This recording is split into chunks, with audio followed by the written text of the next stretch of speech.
You're listening to Bowie Baysox Baseball. Our coverage of today's game will start soon.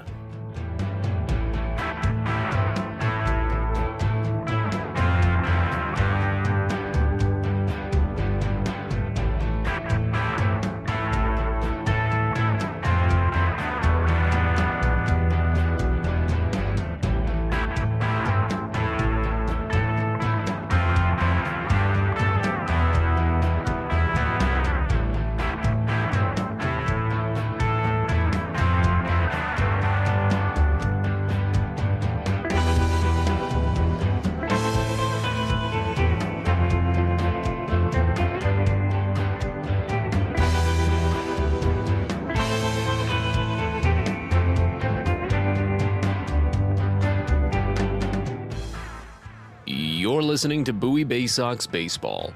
Our coverage of today's game will start soon.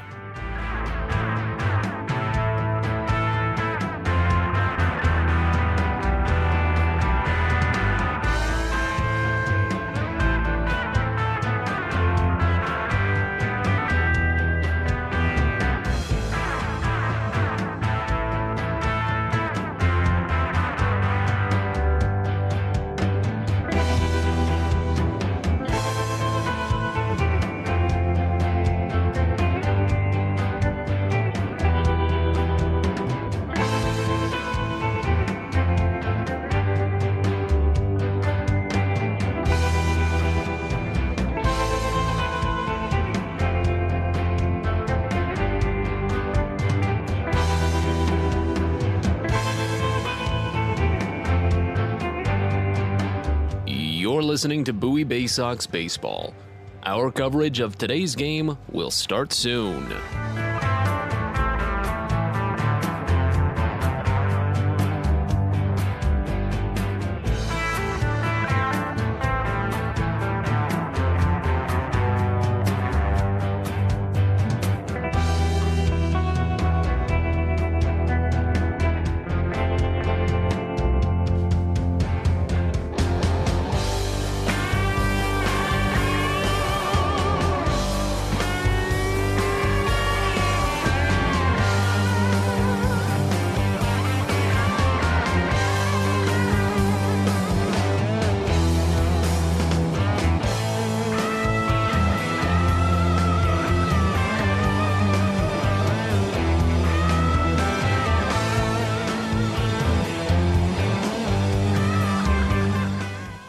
You're listening to Bowie Baysox Baseball.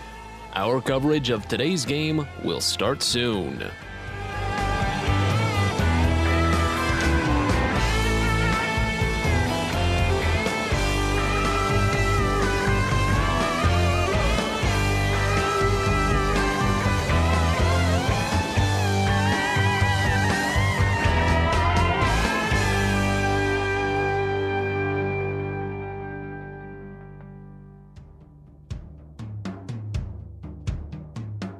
You're listening to Bowie Baysox Baseball. Our coverage of today's game will start soon.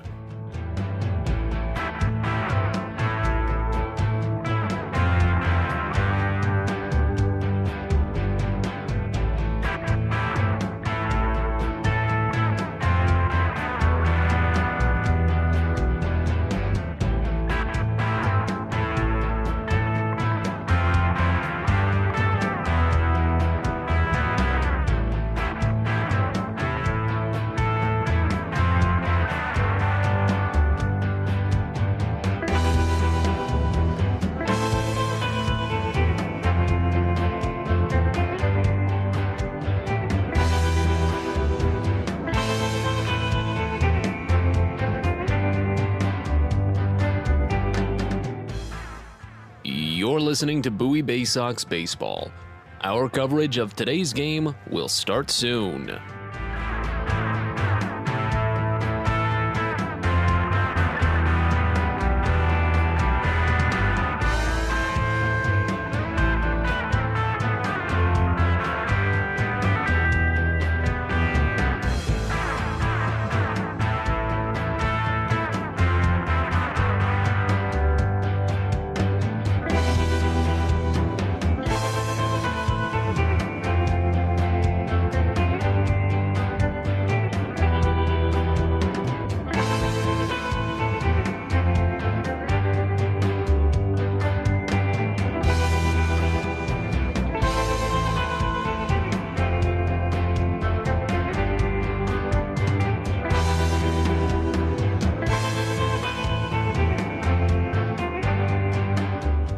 You're listening to Bowie Baysox Baseball.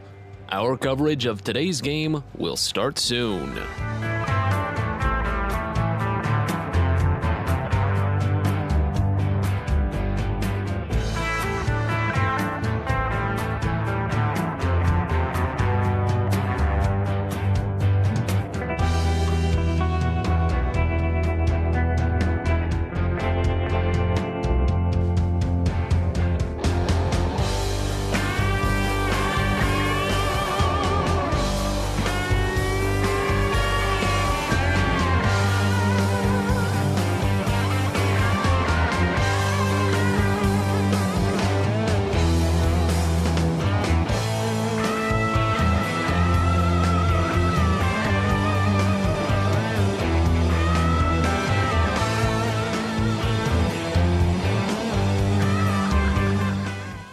You're listening to Bowie Baysox Baseball.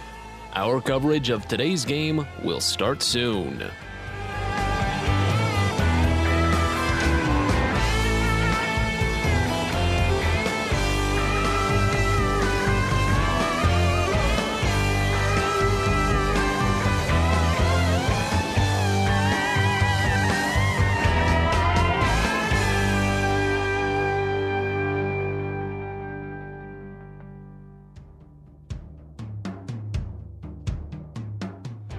You're listening to Bowie Baysox Baseball. Our coverage of today's game will start soon.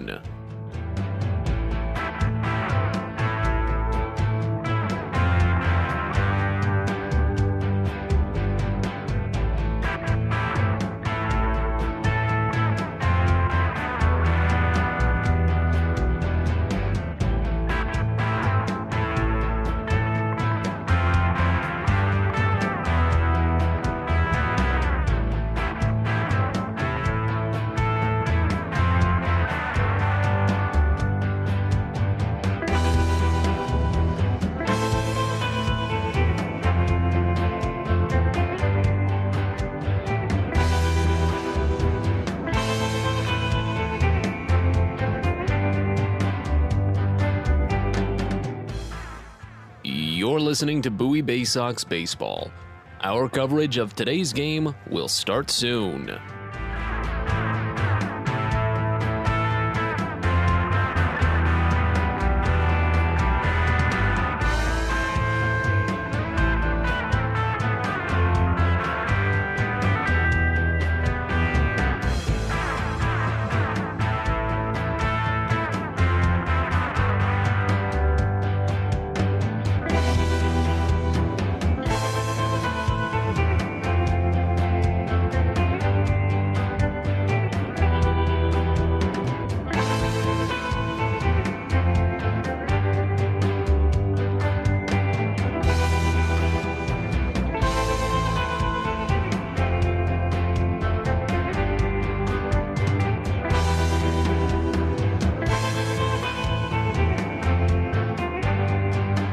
You're listening to Bowie Baysox Baseball.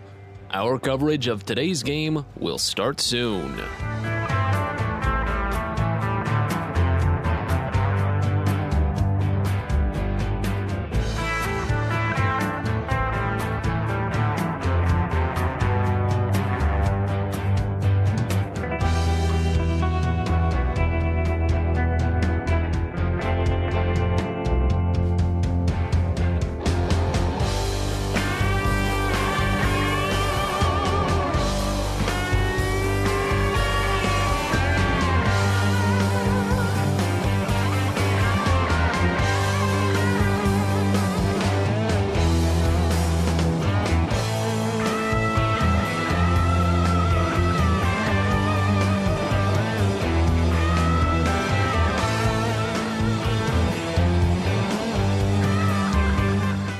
You're listening to Bowie Baysox Baseball.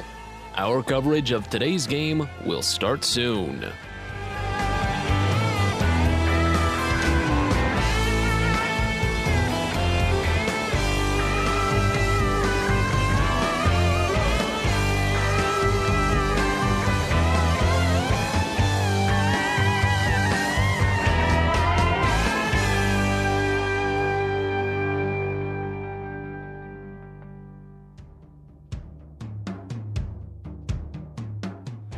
You're listening to Bowie Baysox Baseball.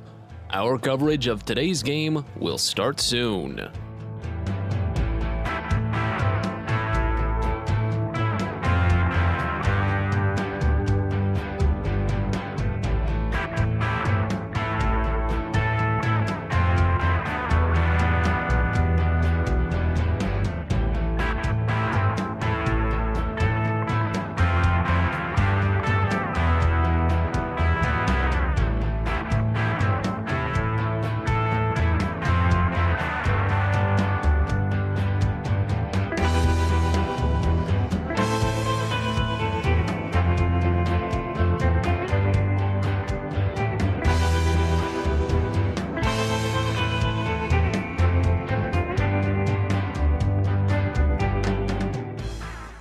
You're listening to Bowie Baysox Baseball. Our coverage of today's game will start soon.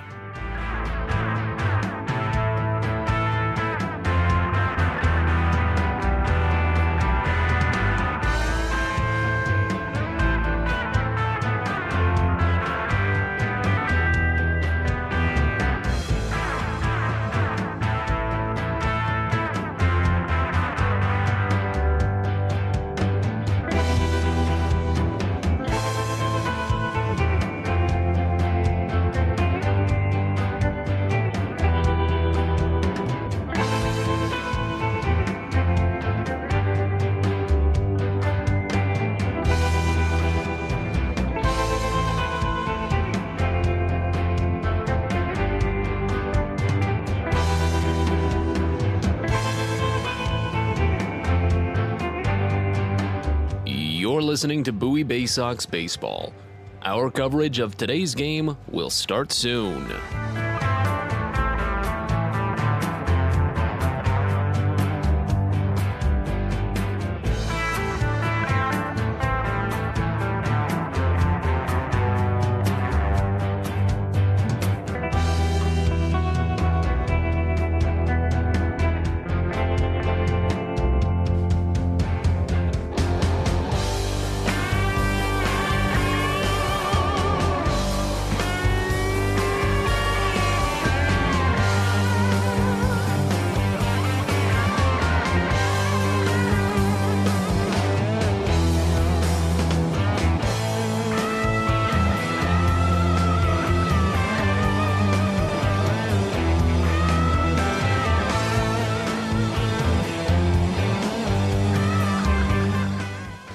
You're listening to Bowie Baysox Baseball. Our coverage of today's game will start soon.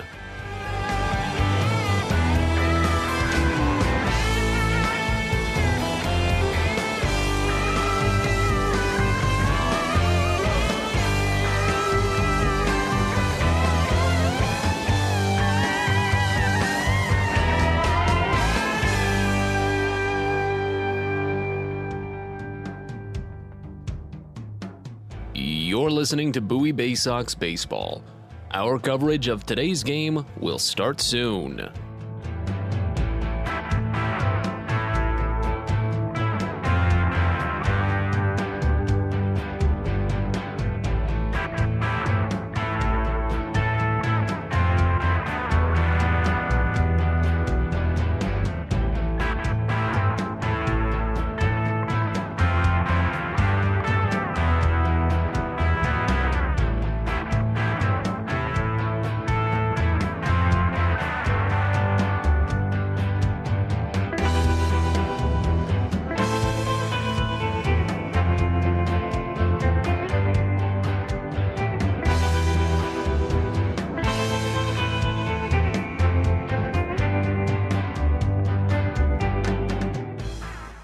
You're listening to Bowie Baysox Baseball.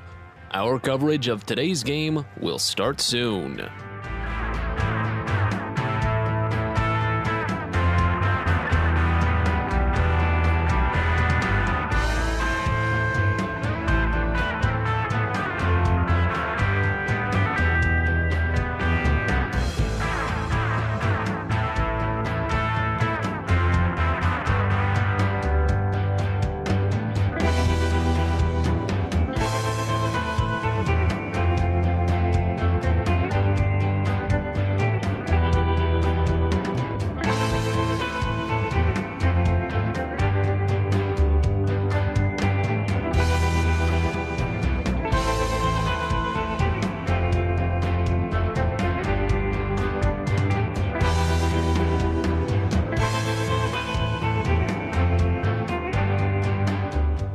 You're listening to Bowie Baysox Baseball.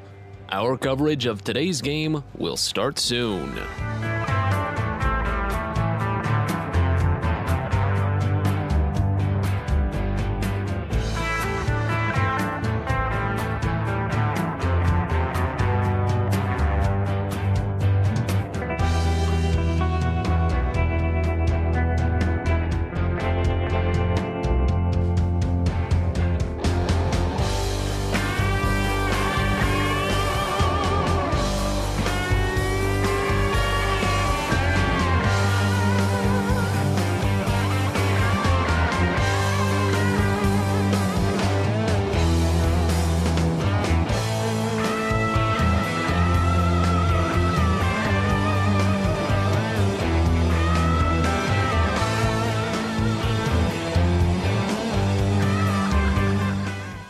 You're listening to Bowie Baysox Baseball.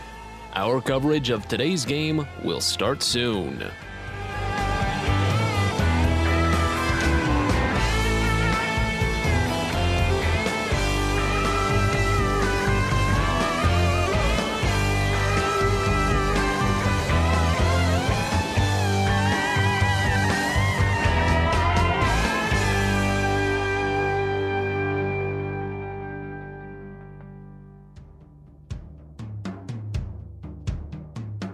You're listening to Bowie Baysox Baseball. Our coverage of today's game will start soon.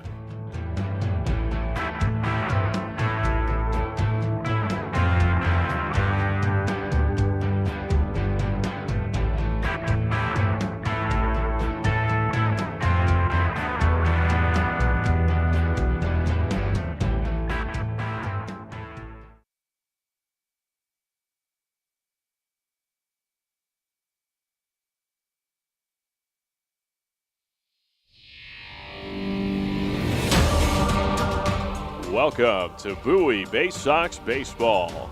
It's time now for the DCA Imaging Systems pregame show. It's the DCA Imaging Systems pregame show from Prince George's Stadium. We're getting set for Game 4 in this 6-game series between the Somerset Patriots and your Bowie Baysox. So glad you're with us. Matt Sabatis with you from Bowie, Maryland, as the Baysox are coming off of a big win, a much-needed win last night, as things finally fell back into place for them. Bowie had lost 5 consecutive games, 4 of them by just 1 run, and one of them featured a big offensive outpouring. You go back 2 nights ago when Bowie was able to tie a game up at 9 after falling behind 8-2 to eventually lose 10-9. But then last night to put on 10 runs following the 9 runs the night before, that just made it all the more comforting that this team is still able to put together these big wins. This team has the pieces to get games like that done, as they were able to cast aside that 5-game losing streak. Bowie plated the 10 runs unanswered as well after Somerset took an early 2-0 edge, while Brendan Hannafy tossed 5 strong innings to earn his first win since 2019, a special moment for the right-hander.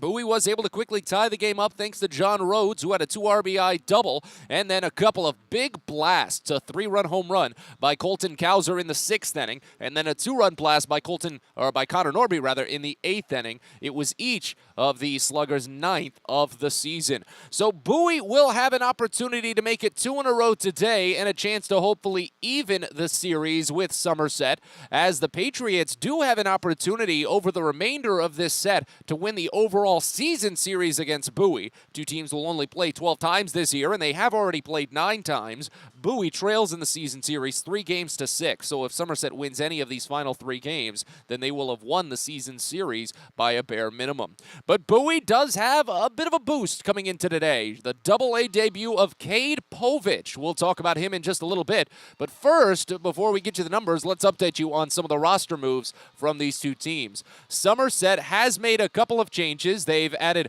Matt Pita to their injured list, and they've made a transfer up to AAA Norfolk. I believe it was Randy Vasquez, if I'm not mistaken. Vasquez has gone up to AAA. And Bowie has transferred the rehab outing of Alexander Wells from AA back up to AAA Norfolk. So Wells made his one appearance with Bowie back when they were in Akron, and now he'll be back up to work with the Tides as he continues back from that injury.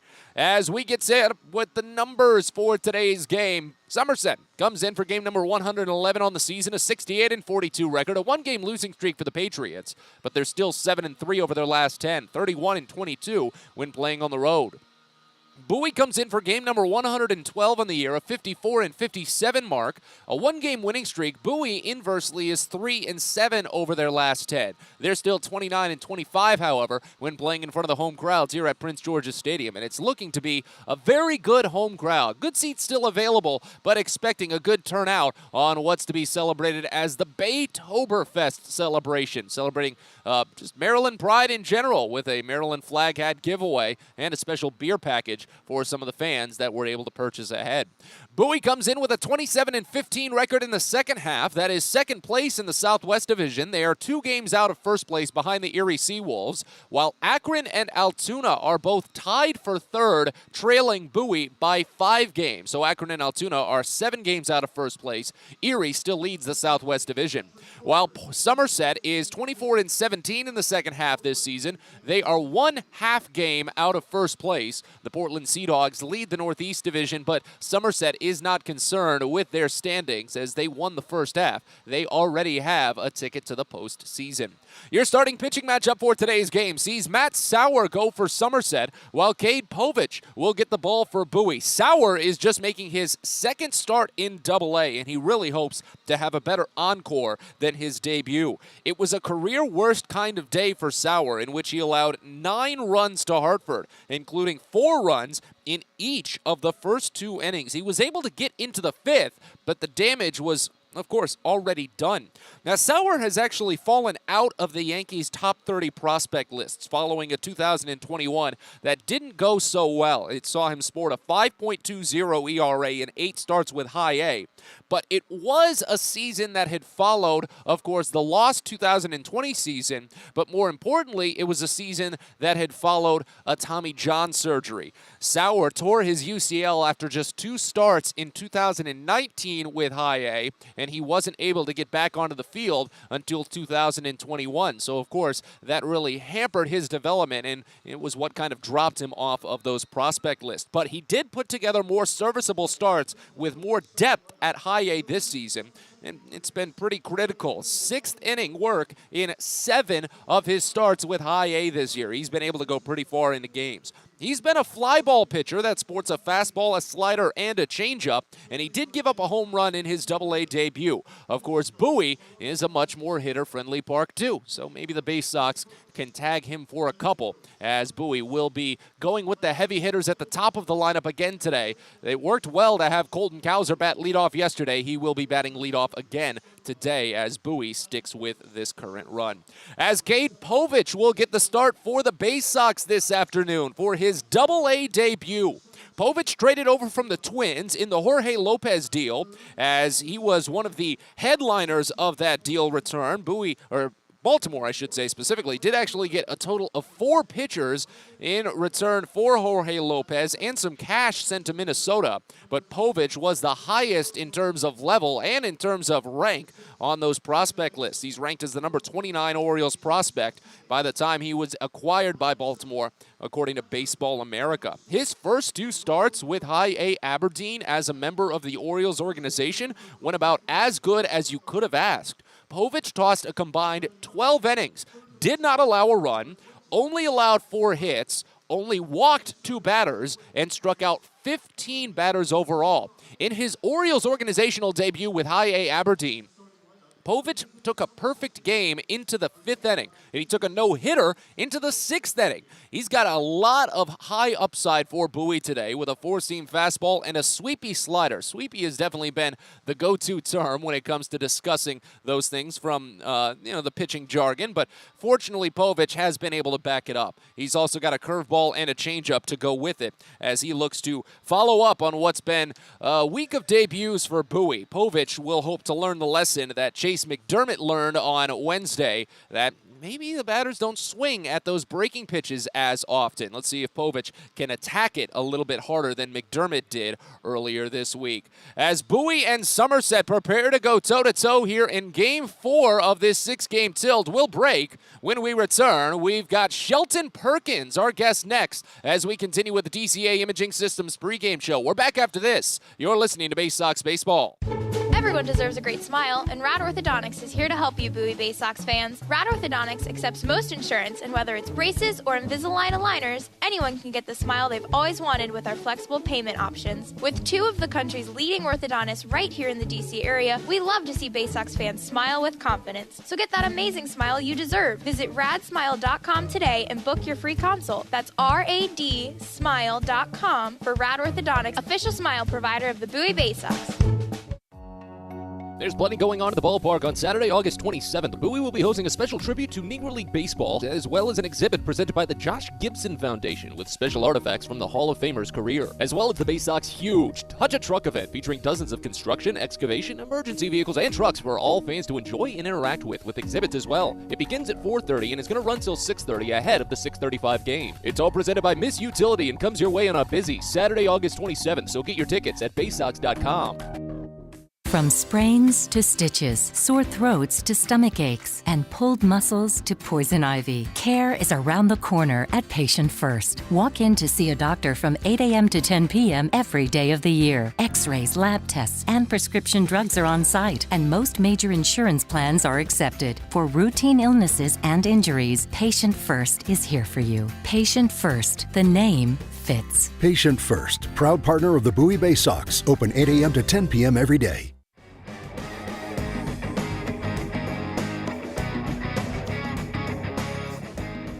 All right, let's get it going with the DCA Imaging Systems pregame show. Sitting down with Shelton Perkins, spun 2 scoreless innings last night for Bowie in that big 10-2 win over Somerset. Just first off, it felt good to get back on a winning track from this team, wouldn't you say?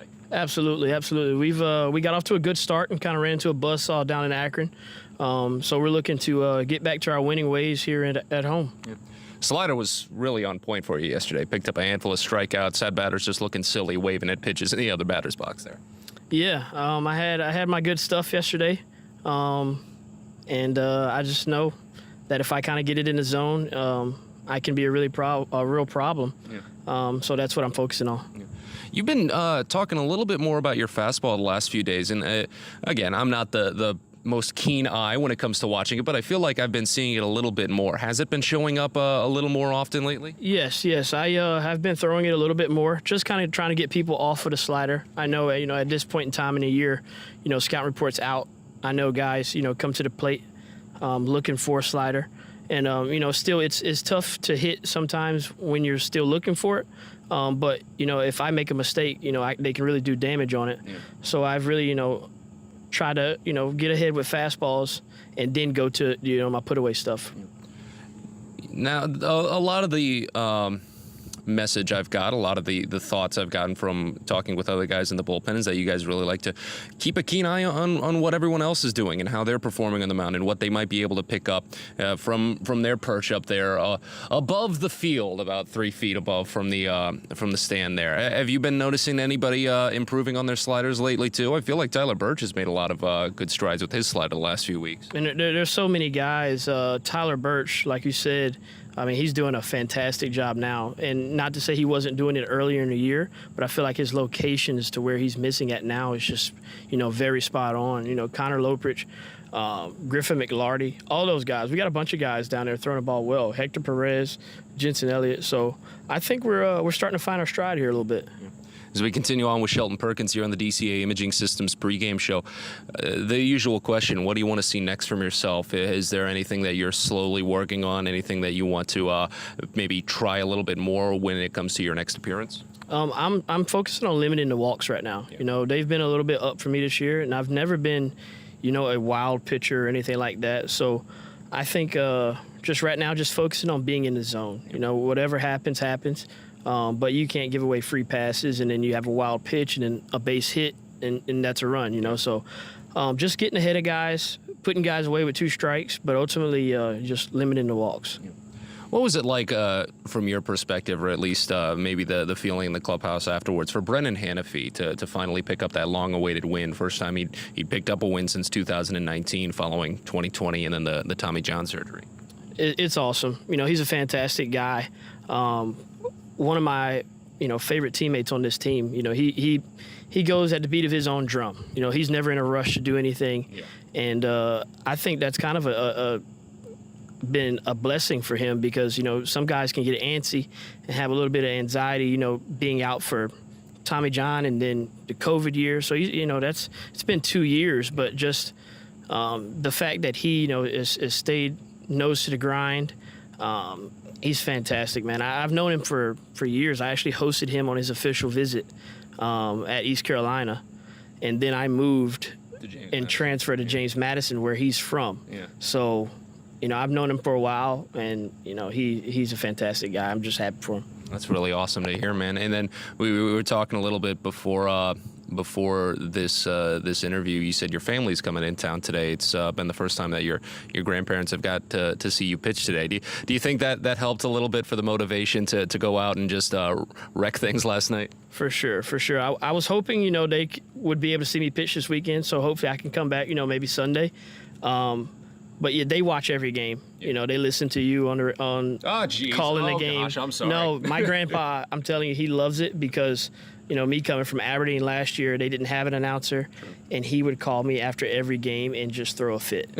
So he loves the passion that you bring, and I'm excited to have them here this weekend. He doesn't miss a game in the Orioles system, so he calls me after every game and tells me how my outing went, what I should have improved on, how I didn't put a guy away with 0-2, the walks, and then he tells me about Delmarva, Aberdeen, Norfolk, and then the big league team. So, He's passionate. He's passionate. I'm just excited, he can be here in person. Are you gonna maybe take some of the time, maybe one of the mornings while they're here, show them around Annapolis, maybe show them around DC? Do you guys have anything planned? For sure. Yeah, we're gonna.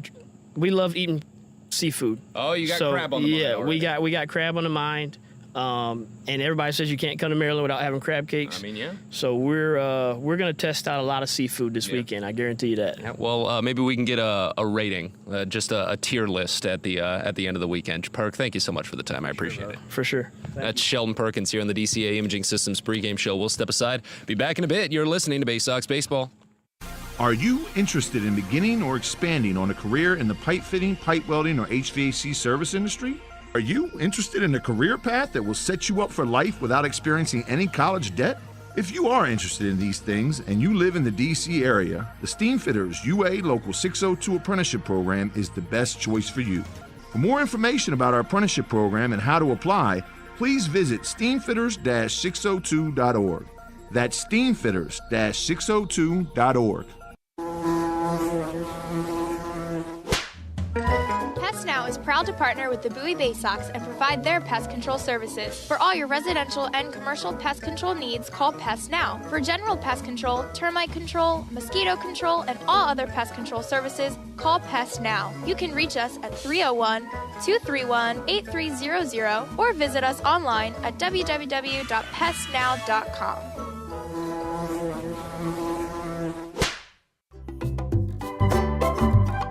Hey kids, the Baysox Futures Club is the best way to be a fan of the Baysox, and it's completely free for kids ages 3 through 12. Futures Club members get access to special members-only events, discount ticket offers, and free gifts for just signing up. Parents, head over to Baysox.com to sign up your kids, so don't miss out on all the promotions and giveaways at Prince George's Stadium this season and next. The Baysox Futures Club. Sign up now at Baysox.com.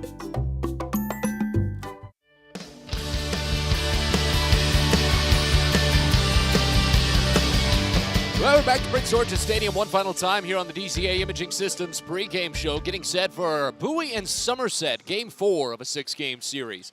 Brings you through the starting lineup for both sides quickly, as Somerset will lead off with Volpe, then go with Dunham and Wells, Lockridge to follow, Rosario, Bastidas, Duran, Wagman, and Max Burt after that. Baysox don't change up too much among the top 4 in their lineup. It worked for them yesterday, so they're going to stick with it again today, as Colton Kauser will lead off for the second consecutive day. Again, he's not led off too often this season. As a matter of fact, it is still just Kauser's 4th game leading off this year. Joey Ortiz is going to bat second, and an even lesser opportunity for Ortiz, as he's not batted second too often this season. As Conor Norby will follow, then Hudson Haskin, Adam Hall, Kobe Mayo, John Rhodes, Maverick Handley, and Andrew Dashbach will round out the starting 9 for Bowie. Baysox are just now taking the field, as Cade Povich will get to the mound in just a second. Headed out with a Field of Dreams team, API Baseball with them as well, as Povich will set for his Double-A debut. We're going to step aside one final time here on the DCA Imaging Systems pregame show. When we return, we've got first pitch and all the play-by-play. We're back after this. You're listening to Baysox Baseball. Sky Shooter Displays by ZY Pyrotechnics will be lighting up the sky with top-of-the-line fireworks shows following Baysox games all season long. We will give you the best bang for your buck. Sky Shooter Displays include traditional shows, true pyro musicals, custom choreographed plays, and much more. The night sky is truly limitless, so don't be shy. Give ZY a try. Find out more by calling us at 570-328-1361 or visit us online, zypyrotechnics.com. Fielder's Choice Flex Packs with the Bowie Baysox. The best value to see the best games at Prince George's Stadium. You could save up to 30% on your selected seat from day one and enjoy a number of exclusive member benefits, including flexible exchange options, discounts on suite rentals, special access to the Diamond View restaurant, and a free members collectible at your first home game of the year. Get your pack now by calling 301-464-4865 or heading online to baysox.com. At DCA Imaging Systems, we provide a tenured team of office technology professionals ready to be your trusted advisors. From document creation, output devices, scanning and workflow, to document security and storage, we understand people print, not printers. Give DCA Imaging a call, 301-577-1021, or find out more about how we can help you. DCAimaging.com. DCA Imaging Systems, office technology made easy.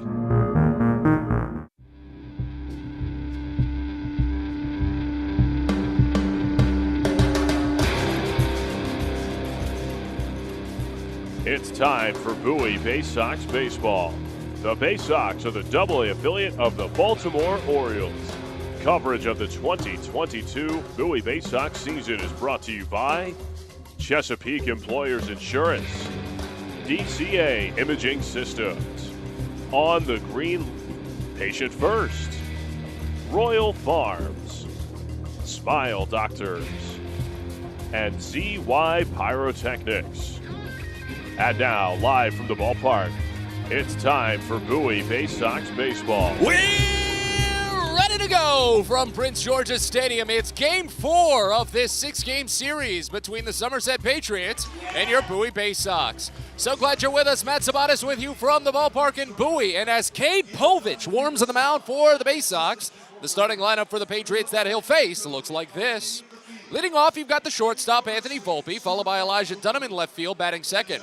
Austin Wells is the designated hitter, batting third. Brandon Lockridge in right field, bats fourth.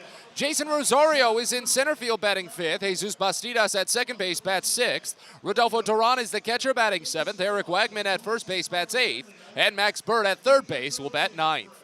Somerset is the Double-A affiliate of the New York Yankees. They're managed by Dan Fiorito, assisted by Gerardo Casadiego, Jake Hurst, Aaron Bossi, and the athletic trainer is Michael Becker. Somerset is 68-42 on the season, 24-17 in the second half. They're one half game out of first place, but were the winners of the first half in the Northeast Division, so they're already headed to the playoffs. Again, that Somerset lineup features Volpe, Dunham, Wells, Lockridge, Rosario, Bastidas, Duran, Wagman, and Burt, all to face off against Cade Povich on the mound.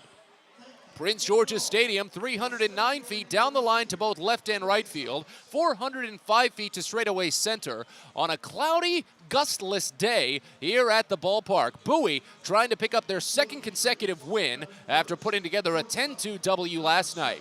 as right-hander Volpe will dig in. A .251 average and an .812 OPS in 99 games played, 29 doubles and a triple, 16 home runs, and 54 runs batted in this season.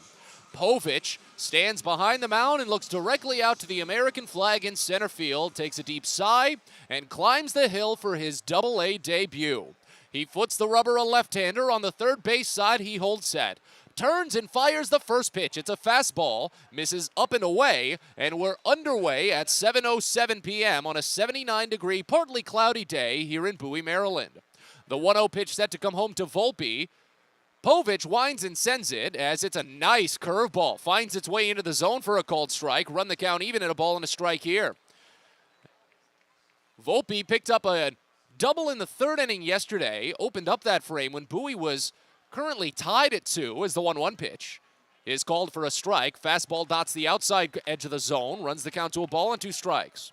But the great pitching of Brennan Hanafy yesterday was able to hold Volpe at third base after leading off with that double. Hanafy put together his best start of the season. Povich trying to match it. The 1-2 pitch fouled off back to the screen, and the count holds. Newly minted as the top Yankees prospect, Anthony Volpe. His season has been sublime for Somerset. He's second in the Eastern League with 40 stolen bases. He's picked up 1 this series. He's been caught only 6 times. As the 1-2 pitch comes home, and it misses high, a fastball. Count runs even at 2 balls and 2 strikes. Very mild shift on for the right-handed hitter, but a decent gap up the middle of the infield as the shortstop Joey Ortiz plays fairly deep in the hole. The 2-2. Nice curveball, just misses outside. That's going to draw some jaws from the fans in attendance, but on the readout, it did look to be in the other batter's box. It runs the count full. So Volpe opens up with a full count. He's only hitting 186 this season on full counts. Povich tries to retire him. The payoff pitch. Swing and a miss for strike 3. Fastball right down Broadway, and Povich opens his Double-A career with a nice strikeout.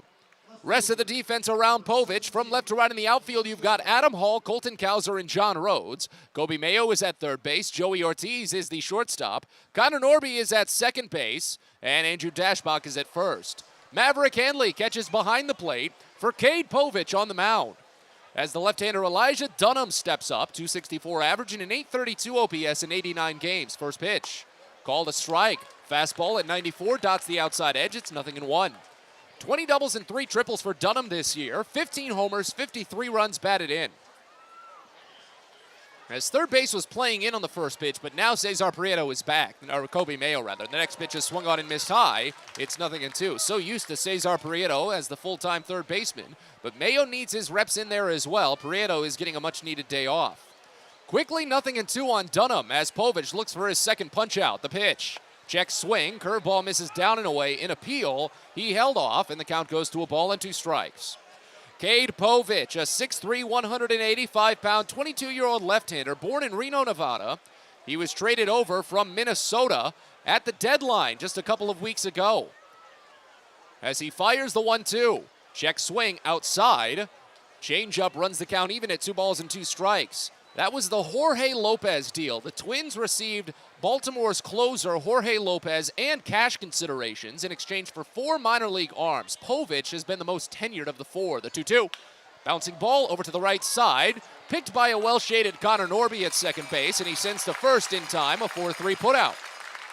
Your umpiring crew for today's game, Jay Young Kim is at third base, Tom Fornarola is at first, and Matt Carlian is the crew chief. He's calling the balls and strikes behind home plate.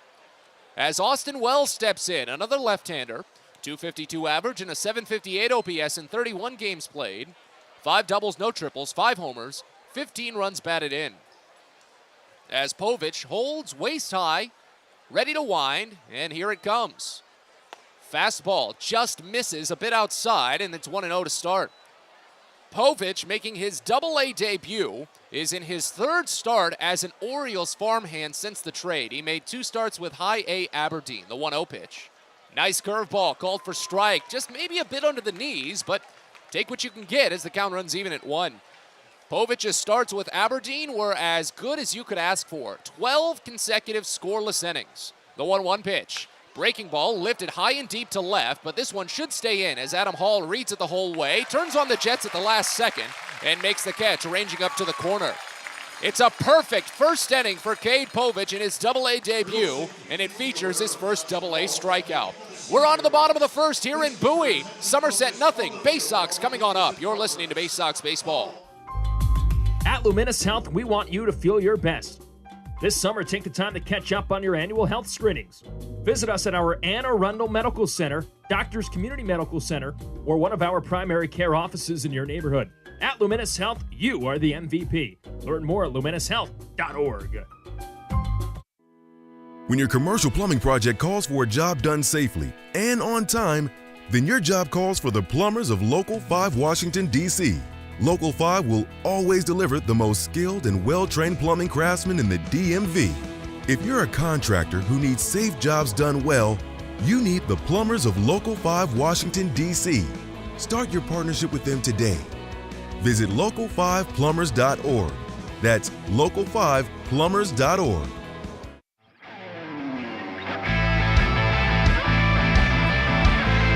Well, it was a perfect first inning for Cade Povich in his Double-A debut, and now the Bowie Baysox will try to pay him back, maybe with a little bit of offense. As we move to the bottom of the first here at Prince George's Stadium, Matt Sabatis with you. Matt Sauer is warming on the mound for the Somerset Patriots, and the starting lineup for the Baysox that he'll face looks like this. Leading off in center field, you've got Colton Kauser, followed by Joey Ortiz at shortstop, batting second. Conor Norby, the second baseman, bats third. Hudson Haskin, the DH, fourth. Adam Hall in left field bats fifth. Kobe Mayo at third base, sixth. John Rhodes is in right field batting seventh. Maverick Hanley, the catcher, bats eighth. And Andrew Dashbach at first base bats ninth. The Baysox are the Double-A affiliate of the Baltimore Orioles. They're managed by Kyle Moore, assisted by Brandon Becker, Josh Conway, Tim DeJohn, Billy Facto, and Chandler Geller. Calvin Christensen is the video coordinator. Lindsey Birchfield and Blake Wooten are the athletic trainers. Bowie is 54-57 on the season, a one-game winning streak, and 27-15 in the second half. Again, their lineup features Kauser, Ortiz, Norby, Haskin, Hall, Mayo, Rhodes, Hanley, Dashbach, all to face off against Matt Sauer on the mound. As Kauser digs in, the left-hander is hitting .326 with a 1041 OPS in 40 games. First pitch in from Sauer, and Kauser watches a fastball right down Broadway. Call it for strike one. 8 doubles, no triples for Kauser this season. 9 home runs, including one last night. 27 runs batted in. They've got a shift on for him as the 0-1 pitch is on its way. And it's bounced foul. Third base side into the on-deck circle where Joey Ortiz gets his mitts on it. Count quickly to 0-2. But Bowie changed up the lineup just a little bit going into yesterday. They needed a spark on a 5-game losing streak, and they got it. Put up 10 runs as the 0-2 pitch comes in from Sauer, and it misses down and inside a slider. Run the count to a ball and 2 strikes. Kauser is batting in the leadoff slot for only the 4th time this season. Joey Ortiz is batting second for only the 11th time this season. As the 1-2 pitch comes home, and Kauser watches a called strike 3. Well-moving changeup there for Matt Sauer, and he opens his day with a strikeout looking. Let's tell you about the rest of the defense around the starter. Left to right in the outfield, you've got Elijah Dunham, Jason Rosario, and Brandon Lockridge. Max Bird is at third base. Anthony Volpe is at shortstop. Jesus Bastidas at second base. Eric Wagman at first. And Rodolfo Duran catches behind the plate for Matt Sauer on the mound. As Joey Ortiz digs in, right-hander hitting .266 with a 788 OPS. First pitch. Slider called for strike on the outside edge. It's 0-1. 102 games for Ortiz this season. 24 doubles, 4 triples. Leads the team with 14 home runs. He's got 68 runs batted in. Here's the 0-1 offering. Ortiz pulls back on a changeup up and in. It's 1-1. Matt Sauer, a 6'4", 195-pound, 23-year-old right-hander from Santa Maria in California. Had to put a little flair on it, of course. As the 1-1 pitch comes in, and Ortiz smashes it deep out to left field. Dunham's going back, and there it goes. Joey Ortiz says goodbye. His 15th home run of the season is a solo blast in the first, and Bowie leads 1-0.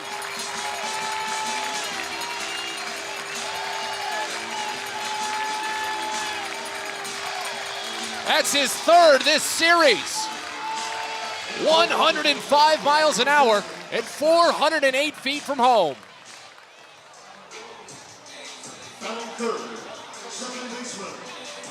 Here's Conor Norby to try and follow it up. Norby picked up his 9th home run of the season last night. He's hitting .261 with an .856 OPS in 39 games. First pitch, check swing as it misses low, and it's 1-0 to start. 8 doubles and a triple for Norby, the 9 home runs as mentioned. 20 runs batted in this year. Next pitch, he pops it up foul right side, gets out of play as the count runs even at a ball and a strike.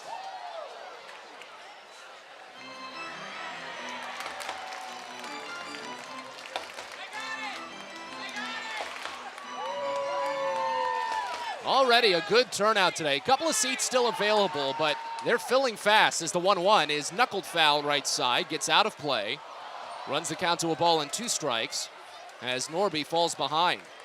Sauer is making just his second Double-A appearance. His debut was not too pretty. He gave up 8 runs. Make that 9 runs to Hartford. 8 runs in the first 2 innings, 4 in each of the first 2. 1-2.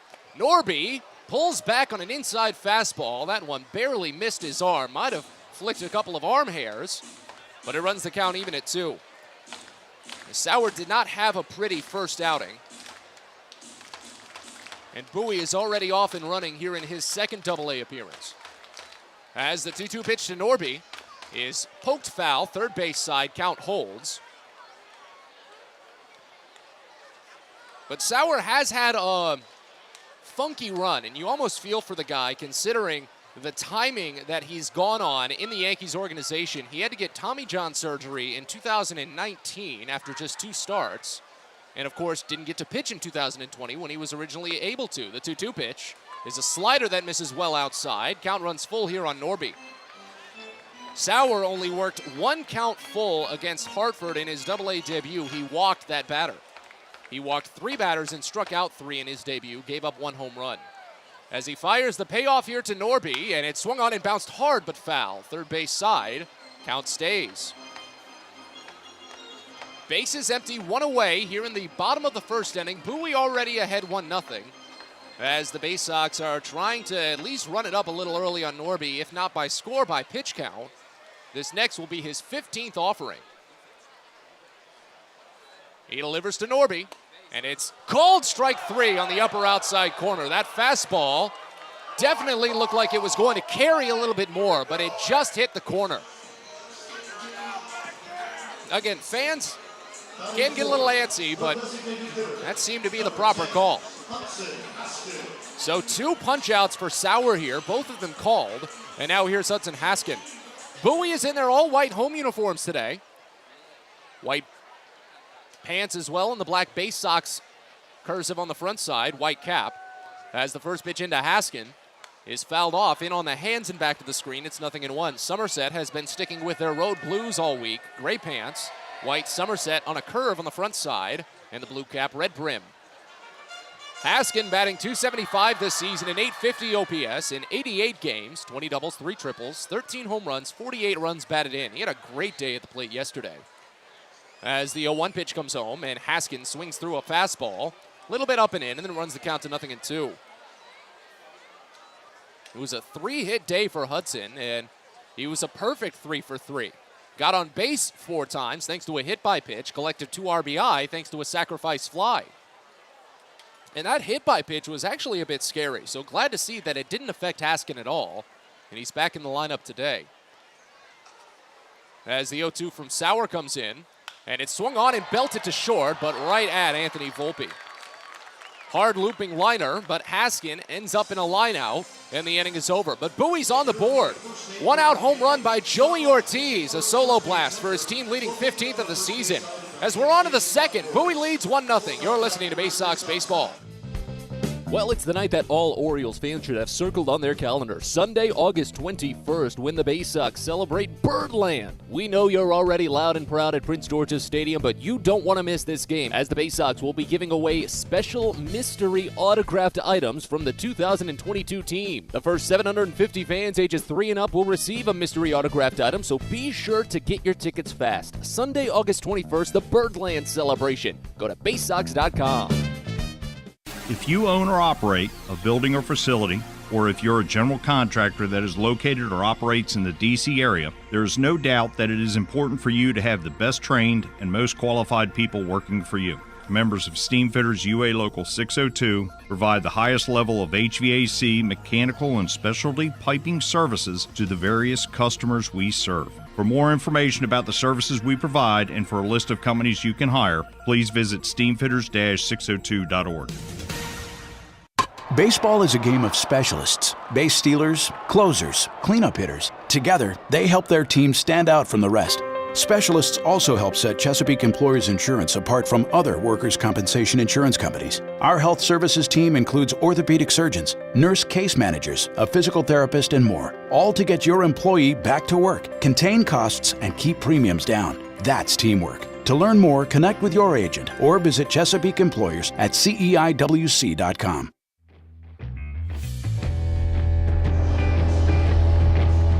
Second inning of a 1-0 Bowie lead as Cade Povich gets back to work for the Baysox. Tossed 15 pitches in a perfect first inning as he continues his Double-A debut. First pitch to Brandon Lockridge, misses wide. Fastball starts it out at 1-0. It'll be 4, 5, and 6 in the Somerset lineup with Lockridge, then Jason Rosario and Jesus Bastidas as third base plays in front of the baseline. The 1-0 pitch to Lockridge is half swung on and poked up the third baseline, a swinging bunt, and they can't make a play on it.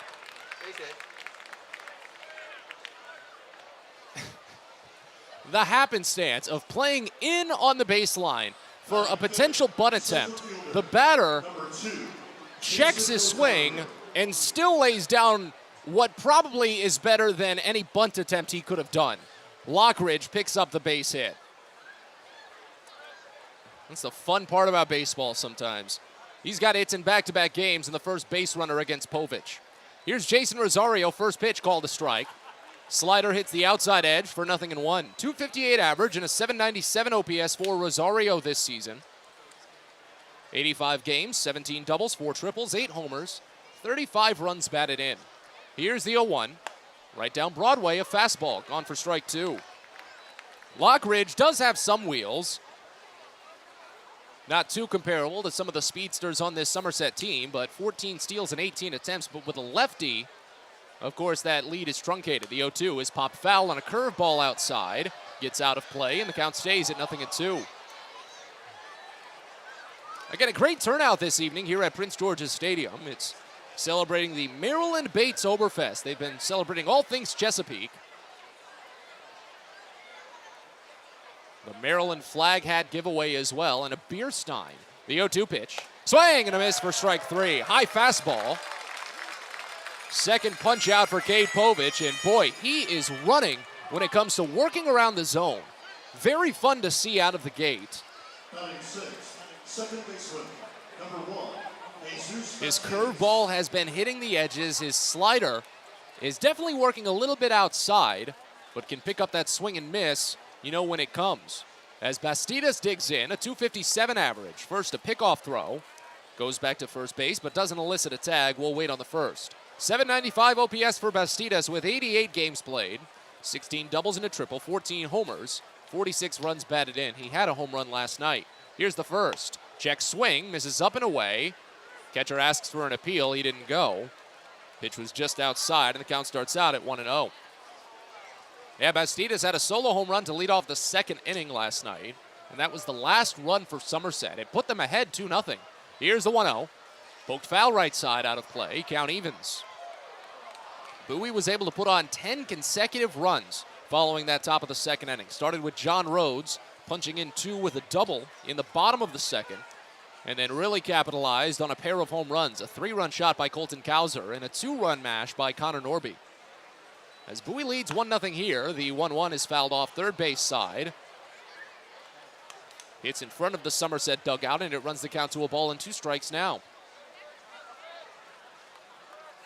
Povich was as good as you could have asked anyone to be when he made his organizational debut with Baltimore. Tossed 12 scoreless innings with Aberdeen, only walked 2 batters and struck out 15. More than earned his promotion. 1-2 pitch. Inside. Bastidas kicked back that right ankle just a tad to make sure it didn't clip as the count runs even at 2. But Povich in that deal with Jorge Lopez was kind of the headliner on Baltimore's return, but there were 3 other pitchers as the 2-2 misses down. Runs the count full here on Bastidas. Baltimore did receive a quartet of pitchers, right-hander Yenier Cano, left-hander Juan Rojas, and right-hander Juan Nunez. But none of them were even in single-A ball yet. So it's Povich leading the way as we've got another pickoff throw over to first. That's one of the benefits of having the lefty on the mound. When you go for those pickoffs, they aren't always to try and get the runner, but more to just relay the message to stop dancing, because Lockridge has been dancing. The 3-2, swing and a miss for strike 3. The curveball down and inside. Back-to-back punch-outs for Povich. He's got 3 on the day. And now here's Duran. 222 average for the catcher, a 665 OPS in 42 games played. 10 doubles, no triples, 6 homers, 25 runs batted in. First pitch in. This is up and away. A fastball starts the count out at 1-0. That's the only thing that Povich is running into a bit of an issue right now. That first pitch ball is taking command. He's working from behind early. That's something that Bowie and the Orioles organization have really tried to focus on. The 1-0. Yeah, long deep drive to left field. This might give Somerset the lead. Hall's running back. He's running out of room, and it exits. Rodolfo Duran, a go-ahead 2-run home run, and Somerset jumps ahead to a 2-1 edge.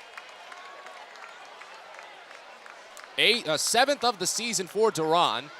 90 miles an hour off the bat and 358 feet away from home plate on a slider low and inside. That's the problem with this ballpark, and that's something that pitchers getting their first taste of action, especially here, will need to get acclimated to. Routine fly balls at other ballparks can get out of here pretty quickly as Eric Wagman digs in. First pitch home to him. The right-hander watches a curveball called for strike on the outside edge. It's 0-1. So on that first pitch ball that I was mentioning, now 8 batters faced. 5 of them have seen a first pitch ball. Here's the 0-1. Misses inside and it runs the count even at 1, and that leads to what you might have seen there with Duran. Now, not to say that Povich served up a very hittable pitch. That was a good slider on the lower inside corner, but you do have to attack the zone when you fall behind early. The 1-1 swung on and missed down, and it's a ball and 2 strikes now. And when you attack the zone like that, it sets you up for hittable pitches. That's just the way the game is played. Bases empty, 2 away here in the top of the second. Somerset has the lead now as the 1-2 pitch comes in, and it's down and inside a ball. Run the count even at 2. Povich, of course, didn't allow a run with High A Aberdeen, but while pitching in the Twins organization, he did allow 9 home runs in 78 2/3 innings as the 2-2 was a nice curveball for a called strike 3. That one sat right down the middle the entire time before dropping into the zone. Povich strikes out 3 batters in the second. It is mixed around a 2-run home run, which stings. But as we go to the bottom of the second, Bowie still has time. They trail 2-1. You're listening to Baysox Baseball.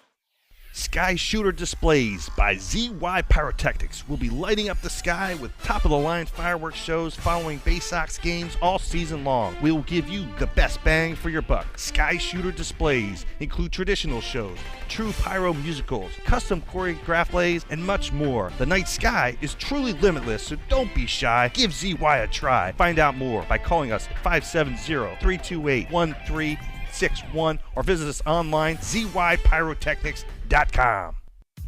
Get the best deals at Prince George's Stadium with weekly promotions all season. Tuesdays are Military Appreciation Night. Purchase a box seat at the ticket office with a proof of service and you'll only pay half price. Bring along your furry friend on Woof Wednesday, and it's the best happy hour around every Thursday from 5 to 6:30. $2 Bud and Bud Light drafts with other beer specials throughout the year, and live music to get your night started. It's always a great time at the ballpark, so get your tickets now at Baysox.com. On the Green Incorporated is your lawn care team, providing professional, organic-based lawn care programs for residential and commercial lawns. Our lawn care programs provide ballpark quality results. Each service is custom tailored with guaranteed results for even the toughest lawns. On the Green also offers outdoor pest control services. Mosquitoes, ants, ticks, and more. Safely and effectively control insects and enjoy the outdoors this summer with On the Green Incorporated. Go to onthegreeninc.com.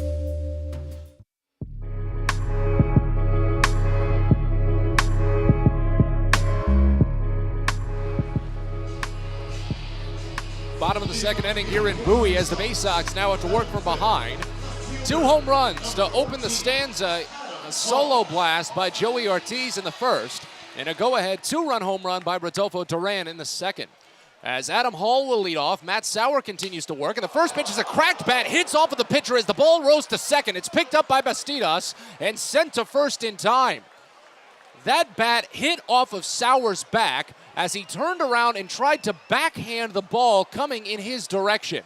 It was a fastball, sawed off the handle of the bat and sent both bat and ball up toward the mound. Sauer looks like he's okay. Of course, pretty much every high-ranking official out of the dugout is going to clear and head to the mound to see how he's doing. Dan Fiorito, Gerardo Casadiego, and the athletic trainer Michael Becker are all out chatting with him, but really Sauer just looks like he's saying, hey, I'm fine. He's shaking his shoulders, wiggling his arms, doesn't even look like he's being attended to. The umpire will most likely give him a couple of warm-up tosses here just to make sure that there's nothing that could twinge on a pitch that he would deliver to Kobe Mayo when Mayo digs into the box. But Hall grounds out to start the inning 4-3, and there's one gone for Mayo to dig in. We get the warm-up toss here from Sauer. Let's see if they give him a couple of more. Looks like they will. Well, it gives us a chance to cruise around the Eastern League as Harrisburg and Altoona are playing another tight one. Harrisburg took a 4-run lead in the first inning, but Altoona has since matched it. They're in the bottom of the 6th now, 4-4 at PNG Field. Altoona has walked off consecutive games in that series. Erie put on a run in the bottom of the first against Akron, and that's been it so far, as they're in the bottom of the 6th as well, 1-0. Richmond leads Binghamton 4-0, and Reading leads Portland 1-0 in the middle of the second. As Mayo digs in, bases empty, 1 out here in the bottom of the second inning. Sauer is back to work. First pitch in, and Mayo watches a called strike. Slider just nicks the lower outside corner. It's 0-1. It's a 190 average for Mayo this season, a 547 OPS in 11 games, 1 double, no triples, 1 homer, 5 runs batted in. As the 0-1 pitch comes home from Sauer, and it's bounced foul third base side, count to 0-2. One other score in the Eastern League, New Hampshire and Hartford are scoreless after 1.5 up at Dunkin' Donuts Park. Infield playing very deep on Mayo here.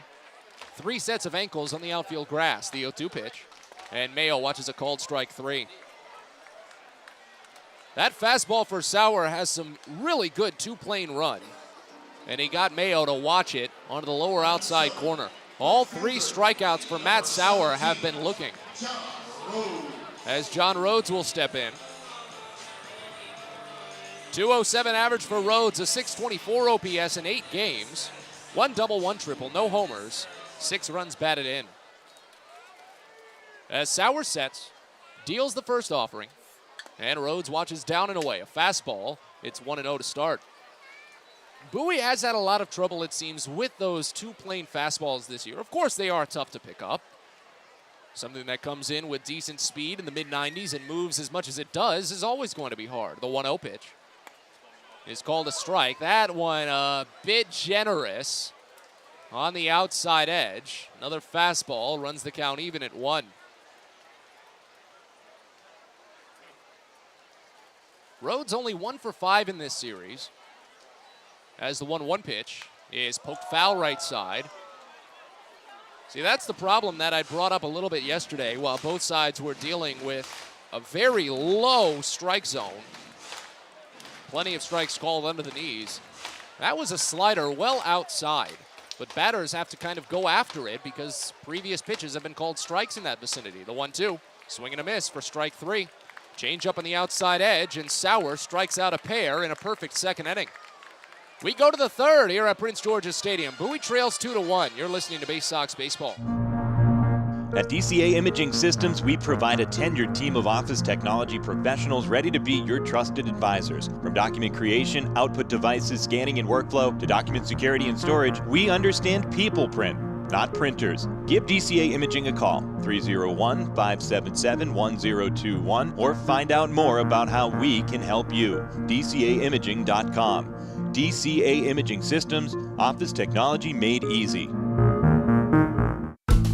It takes time to get rich, flavorful coffee beans from the lush mountain regions of Colombia and Brazil to Royal Farms.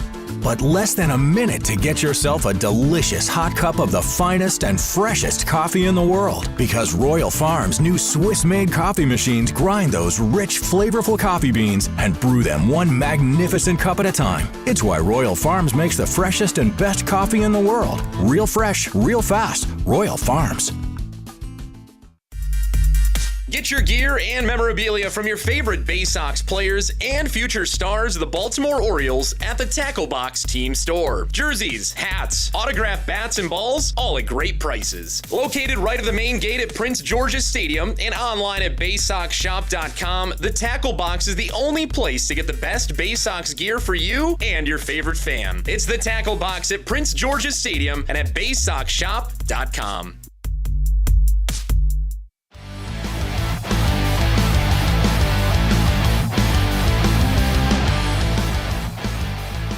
But fans, don't forget the rest of the weekend is still jam-packed with promotions at Prince George's Stadium. Fireworks tomorrow on the 20th. And then on Sunday the 21st, it's the Birdland celebration. It's going to feature an autographed photo giveaway. First 750 fans through the gates will receive a random autographed glossy photo of a Baysox player from this season, so don't miss out.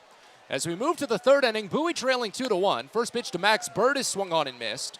High fastball from Cade Povich, and it's 0-1 to start. It'll be 9-1-2 in the Somerset lineup with Burt, then Anthony Volpe, and Elijah Dunham. 207 average and a 652 OPS for Burt this season. Next pitch, a curveball misses inside, and it's 1-1. 11 doubles, no triples for Burt, 10 home runs, 28 runs batted in. As the 1-1 pitch is popped up foul, first base side. This one will slice out of play, 1-2.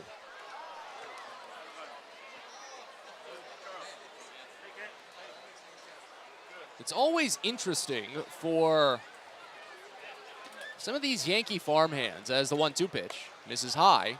Count runs even at 2 balls and 2 strikes. This is the team that leads the Eastern League in home runs for good reason. Because the Yankees, they just prioritize what the American League has really become in baseball. As the 2-2 is bounced back to the pitcher, but over the mound. A tough play at second base, scooped by Norby low, sent to first, and it beats the slide. Burt tried to go in low, but Dashbach was there for it. Norby zipped it in time, and a 4-3 putout starts out the third inning. That's the second straight inning. A weakly hit ground ball has opened the frame for Somerset. Brandon Lockridge laid down a swinging bunt. Reaching on a single in the second, came home to score on Rodolfo Duran's 2-run home run. That's what's got it at 2-1 right now. As the first pitch in is a curveball to Anthony Volpe, misses high, 1-0 to start. Yeah, the Yankees just try to find the guys that hit the home runs. If they strike out a lot, well, that happens. If they can hit the home runs, that's what matters. The 1-0. Misses inside, it's 2 balls and no strikes. Because Somerset, while leading the Eastern League in home runs, they now have 164 this season. For comparison, Bowie has 131. The Baysox are sitting middle of the road in the Eastern League.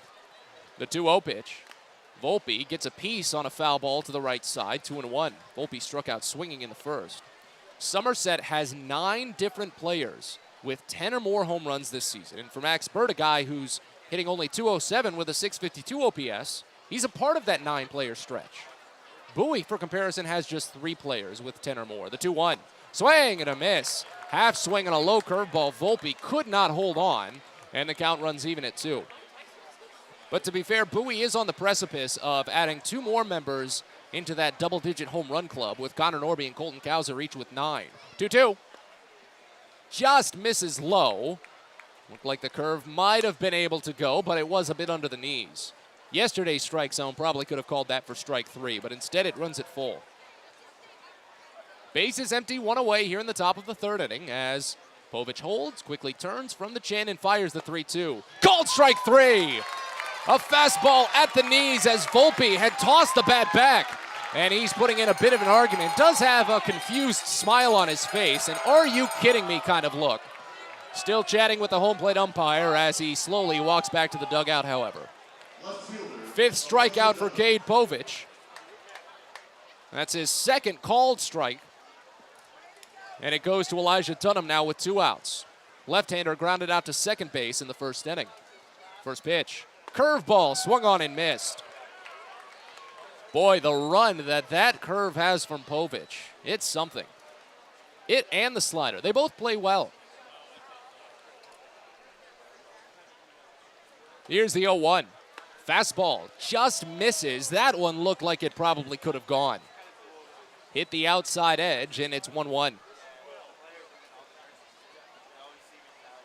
Bowie down 2-1 here in the top of the third inning. Home runs for both sides doing the job. As the 1-1 pitch misses outside a fastball, runs the count to 2 balls and a strike. But as I said in the first inning, it seems that Povich is taking what Chase McDermott ran into in his AA debut and learning from it, not using the breaking stuff way too far out of the zone. The 2-1 pitch misses down and away, however. Curveball runs the count to 3 balls and 1 strike.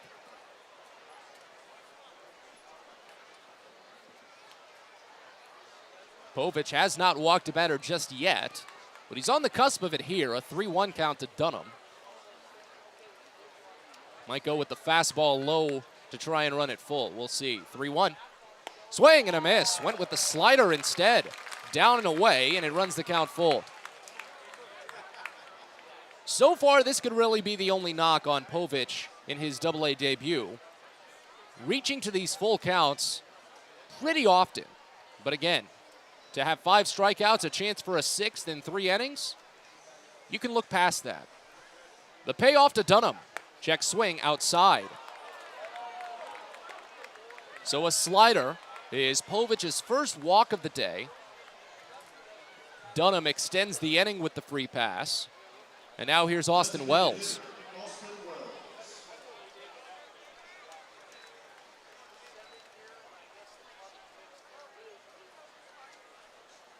Wells flew out to left field. Hit it deep into the corner in the first inning. As Povich quickly sets. First pitch. Misses low, a fastball. It's 1-0. Povich is really going to have a test now with Elijah Dunham on base. Brandon Lockridge was less of a threat.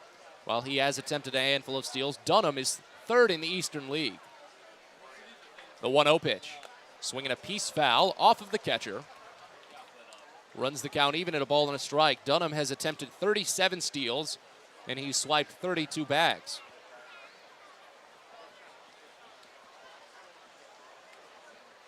And just like Anthony Volpe, saw it a lot from Volpe, I think, 2 days ago. He dances, really shuffles, and now he gets a pick off but throws it wild. And they're going to say that Dashbach, did he interfere with the runner getting up? It's going to be an E1 either way as Dunham goes to second base. Yeah, Povich had timed the pickoff throw right.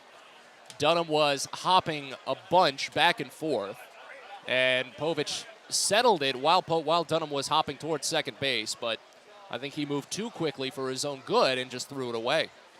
So the error puts runner into scoring position as the 1-1 is a curveball swung on and missed, and it's 1-2. But at least Povich has still been in decent command of just about every plate appearance tonight, so he can still focus on the batter and try and end this inning quickly. Ball and 2 strikes on Wells with a runner at second. The pitch. Swinging a slow bouncer towards second, picked by Norby on the dirt, and sidearm to first in time. 2-out walk of no consequence other than just an added pitch count. As we go to the bottom of the third, Bowie trails 2-1. You're listening to Baysox Baseball. Get the best deals at Prince George's Stadium with weekly promotions all season. Tuesdays are Military Appreciation Night. Purchase a box seat at the ticket office with a proof of service and you'll only pay half price. Bring along your furry friend on Woof Wednesday, and it's the best happy hour around every Thursday from 5 to 6:30. $2 Bud and Bud Light drafts with other beer specials throughout the year, and live music to get your night started. It's always a great time at the ballpark, so get your tickets now at Baysox.com. Most people don't know what a steam fitter is. More importantly, what we do and how much it impacts you. Just take a moment to think about what your world would look like if you didn't have the ability to generate electricity, to have heating or air conditioning, microchip production, internet service, web-based storage, cellular service, and frozen or refrigerated produce. Could you imagine? And these are just some of the things that we impact. Please visit steamfitters-602.org and let's talk about how we can bring value to you. The Baysox are calling all deadheads to make their way out to Prince George's Stadium on Friday, August 26th for Grateful Dead Night. With special themes and music all night throughout the game, it'll culminate in a Grateful Dead-themed fireworks show to cap the evening. Fans who purchase a special package ticket will receive a limited edition Baysox Grateful Dead t-shirt collaboration and a ticket to the game, so be sure to get there. Friday, August 26th, it's Grateful Dead Night at the ballpark. Find out more at Baysox.com.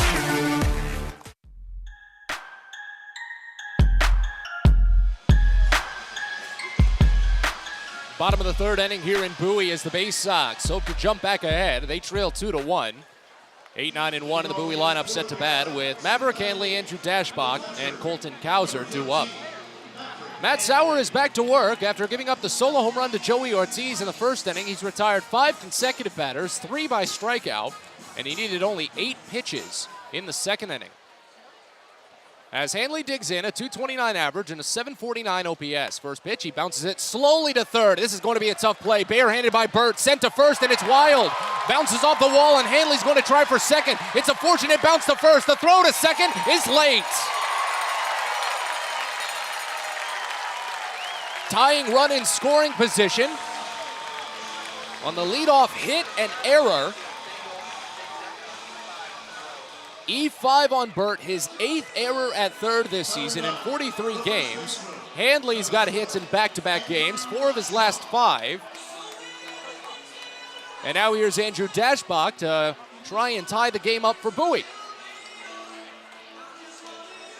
181 average for Dashbach, a .641 OPS in 81 games. And as Sauer stares back second, he finally tosses the first. That's a changeup, called strike in the other batter's box. It was the first pitch of the plate appearance, so Dashbach won't get too heated about it. But that was the furthest outside strike we'd seen, I think, this whole series. That was not a well-called pitch. Here's the 0-1. Dashbach gets a piece on it. Low breaking ball, fouled off to the screen. It's 0-2. 10 homers for Dashbach, 36 runs batted in. As Bowie trails 2-1 here in the bottom of the third inning. Runner at second, none out.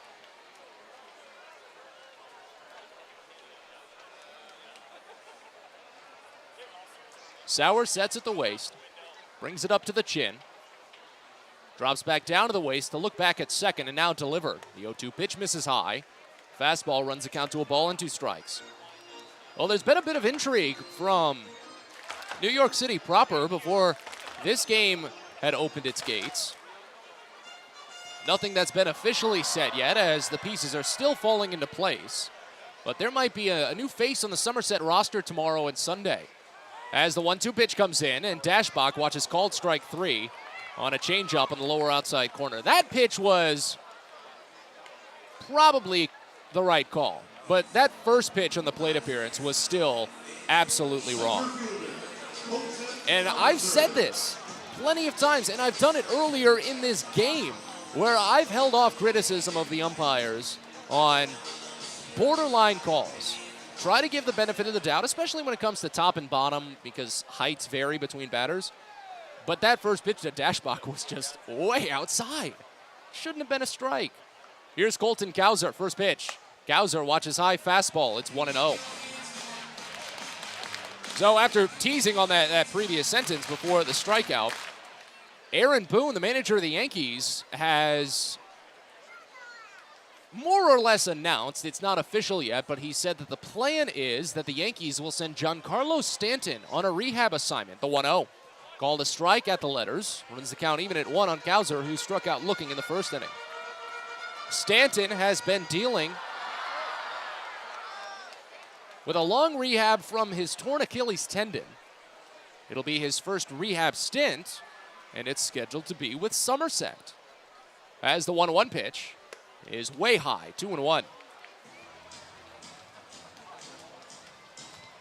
He'll be joining the Patriots, at least at this point, that's the plan. Things could change because it's not been officially said yet, but the plan is for Giancarlo Stanton to be with Somerset as the designated hitter tomorrow and Sunday. So you might want to start looking into some tickets as the 2-1 to Kauser is up and in. Turns him a little bit at the shoulder as he pulled back from that slider. It runs the count to 3-1. They've got a shift on for Kauser, but you don't want to give him a hitter's count like this. Sauer sets with runner at second, 1 away. Pitch to Kauser. Called a strike. Changeup hits the outside edge, and it runs the count full. But again, the news not official, but we're anticipating Giancarlo Stanton to Prince George's Stadium tomorrow and Sunday. It'll be his first time ever appearing in the Eastern League. Of course, he came up as a Marlins farmhand. 3-2 to Kauser. Swing and a miss for strike 3. Change up down and inside. That's the 6th strikeout for Sauer.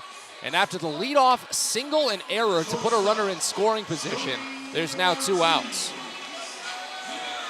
Back-to-back punch-outs for Sauer. And here's Ortiz. Solo home run on a 1-1 offering in the first inning. Belted it out past left, just below the scoreboard. He digs in now with a tying run at second base and 2 away in the bottom of the 3rd. First pitch in. Ortiz gets brushed off. Had to peel away from an inside fastball. 1-0 to start. First pitch balls have starting to roll up a little bit for Sauer as well. 3 against the last 5 batters he's faced. First base plays a tad in on Ortiz as the 1-0 is called a strike. Still a tough one to watch. Not as egregious as that first pitch to Dashbach. I don't think we're ever going to see that one come through again, but some of these have been hitting the edges. Runs the count even at 1. Here's the next from Sauer. Ortiz takes a half swing and gets a piece on a high fastball. It heads back to the screen and runs the count to a ball and 2 strikes now. As Bowie trails 2-1 here in the bottom of the 3rd inning. Runner at second, 2 away. Solo home run for Ortiz in the first. Go ahead 2-run home run for Rodolfo Duran in the top of the 2nd for Somerset. Sauer looks for his 7th, the 1-2. Swinging a bouncing ball to short. Picked at the chest by Volpe on a good pounce. He sidearms it to first and gets it there. Bowie gets the first batter of the inning to second base on the first pitch, and they can't bring him home. They can't even move him to 3rd. We're on to the 4th here at Prince George's Stadium. Bowie trails 2-1. You're listening to Baysox Baseball. Baseball is a game of specialists. Base stealers, closers, cleanup hitters. Together, they help their team stand out from the rest.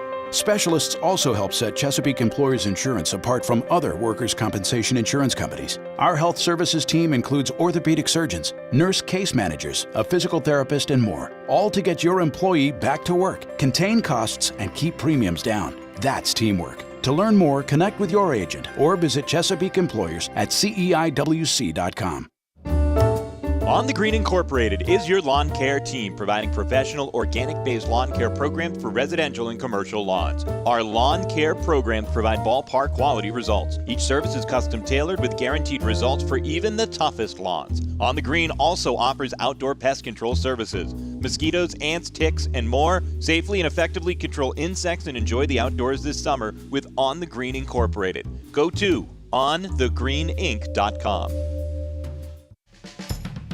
The best way to take in a Baysox game is with a group outing at Prince George's Stadium.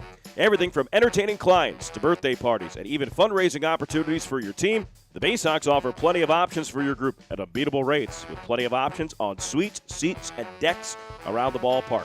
Your group can eat their fill and have an unforgettable time. Find out more and schedule your group outing by calling 301-464-4880 or going to Baysox.com.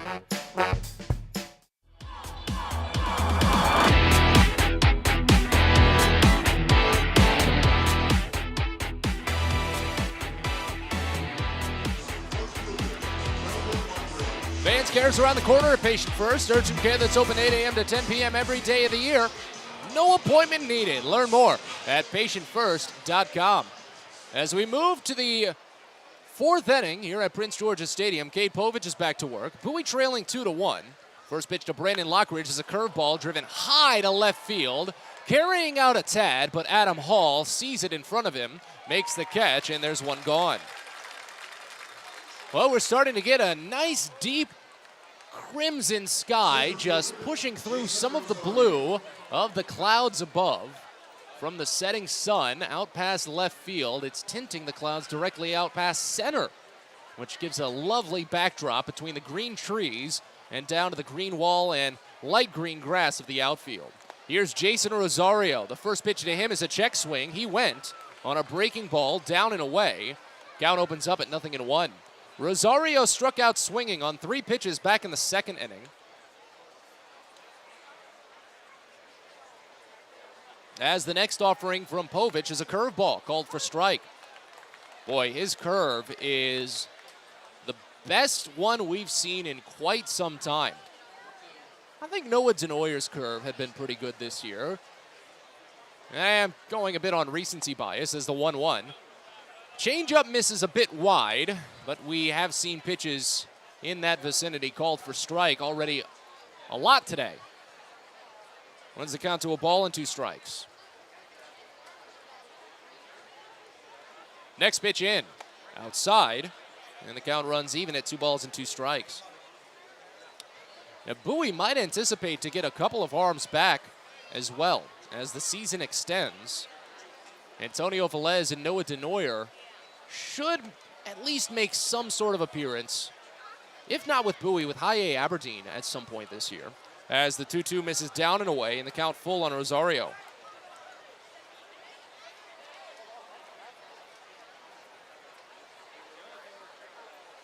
It's the 5th full count for Cade Povich today, and it misses down and away on the payoff. So his second walk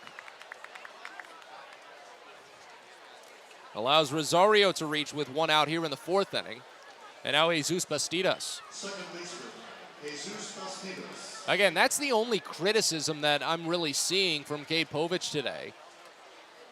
And for that to be the only criticism is a very, very good thing here in his Double-A debut. Just needing to limit some of those full counts. First pitch to Bastidas, misses high a fastball, and it's 1-0 to start. That and the first pitch balls. And that's all going to come with just reps. So as I was saying yesterday, when it comes to Bowie and their strong infield work, constant reps helps you get that. Here's the 1-0 pitch. There's the curveball. Call it for a strike on the outside edge. It's 1-1. But I do like how he's not over-relying on the curveball right now, because Povich has pretty much been able to get that curveball for a called strike as often as he's wanted to today. Here's a pickoff throw to first. Tag just misses, and we'll wait on the 1-1 pitch to Jesus Bastidas. But he's not overusing it, not setting it up to where batters can set themselves up for it at some point. But he is getting back into counts with it. As the 1-1 is checked on. Fastball just misses up and away. But that one really looked like it probably could have gone for a called strike. Out to 2-1.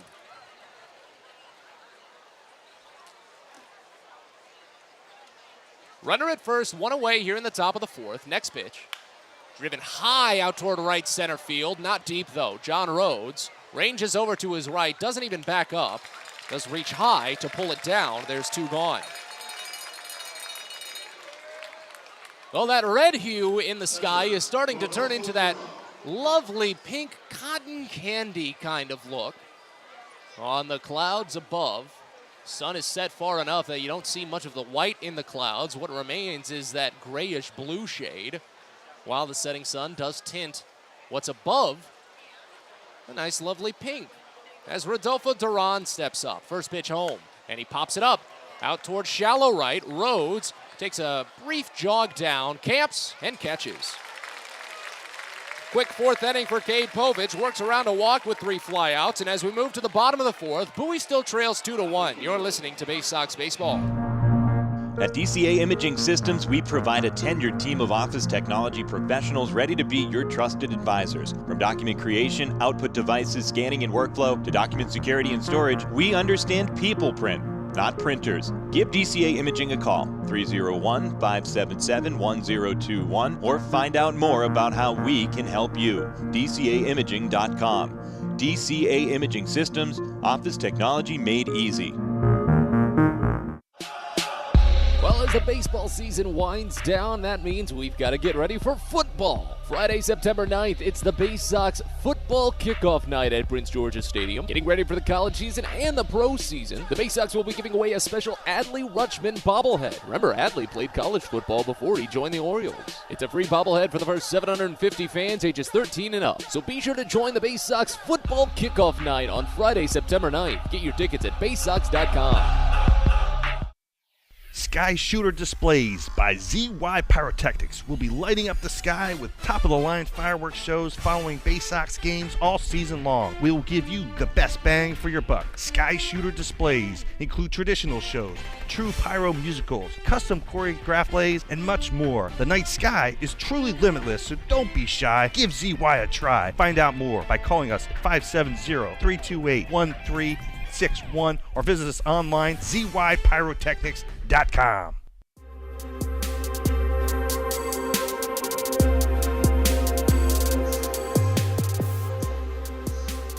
Bottom of the fourth inning here in Bowie as the Baysox are hoping to get something. They trail 2-1.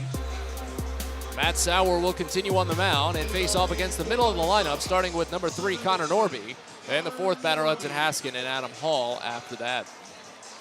Norby struck out looking back in the first inning. Sauer has logged 6 punch-outs already today. 4 of them have gone backwards, the first pitch. That's a nice slider, called for strike. Hits the lower outside corner. It's 0-1 to open.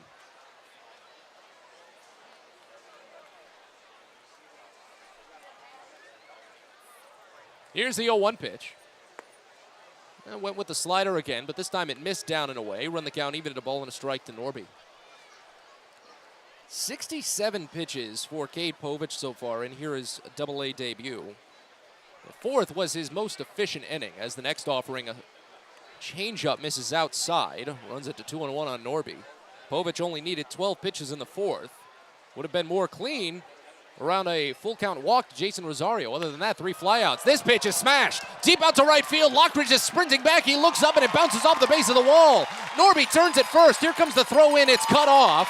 A leadoff double for Conor Norby, his 9th of the season. And Bowie has the tying run in scoring position for the second consecutive inning. They need to bring him in now, as Norby gave that one a good ride. 102 miles an hour to the gap. Maverick Handley led off the third by reaching on an infield single and an error, put him to second base, but then 2 quick strikeouts from Sauer and a ground out ended the threat. Hudson Haskin will try to do something different. He lined out to shortstop his first time up. Third base plays him in. Haskin has been pretty much the only other batter, aside from Cesar Prieto, to attempt bunts this season for Bowie. He does not here, though, and watches a high fastball called for strike. It's 0-1 to open. This is where Cesar Prieto would be very helpful for the Baysox, but he's got the day off today. Third base plays back now after that first offering. Here's the 0-1, and now he squares, pulls back, it's up and away. That was the perfect opportunity for it, the way the defense was aligned, but it was the smart pitch, I suppose, from Matt Sauer to try and draw the look while avoid the actual attempt at the bunt. Because you could say he had a pitch to give. It just runs the count to 1-1. Still plenty of time in the plate appearance. But now the corner infielders play in. The 1-1, Haskin doesn't square and watches it slide down and away. Rodolfo Duran really had to shift himself to the right to keep it in front. The corner infielders will still play in, though, as the count's at 2-1 on Haskin. With runner at second, no one out. Bowie trails 2-1. Next pitch in from Sauer. Down and away. Can't get him to chase on those low and outside pitches right now. Sets up a hitter's count for Haskin, but he could go after this next one. Sauer's got to bring out the fastball here, but that fastball has had such great movement. Tough to see Haskin getting a piece on it. It'll be a challenge. 3-1.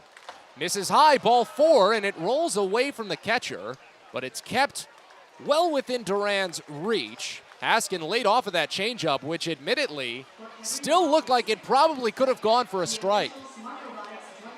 Now, when I said this earlier, when criticizing umpires sometimes, I try to take into account the height of the batter, but Haskin is not that short. He's one of the taller batters on the team at 6'2", and that one really looked like it came in at the letters.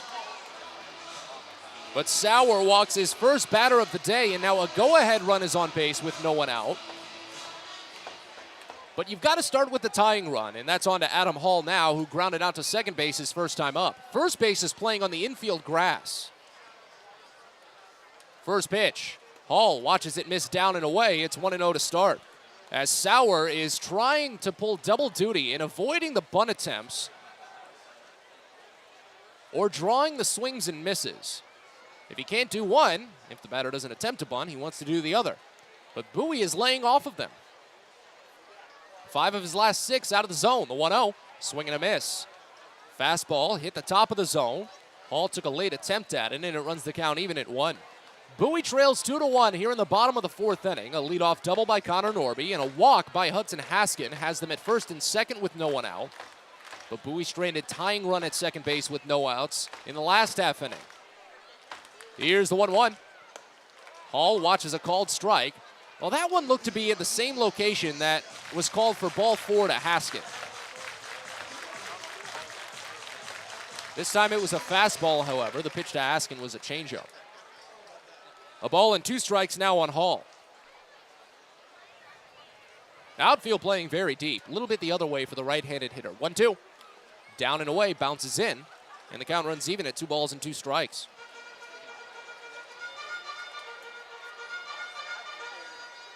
Again, a great turnout tonight at Prince George's Stadium, and the weekend just sets to look even better.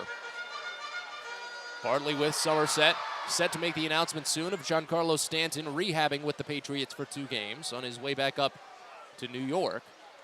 And then fireworks tomorrow and a giveaway on Sunday.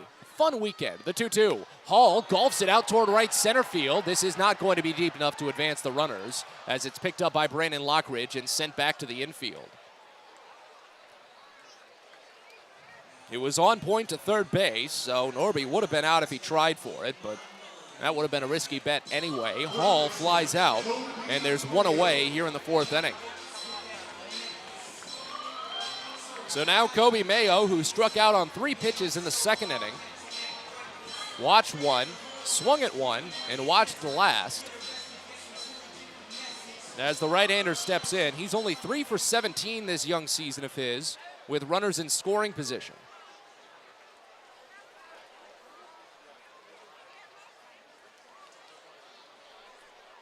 First pitch in from Sauer. Bounced hard to third and foul. That one was on the line, up the line, but once it got to the bag, it was probably about 6 to 10 inches to the left. 0-1 to start.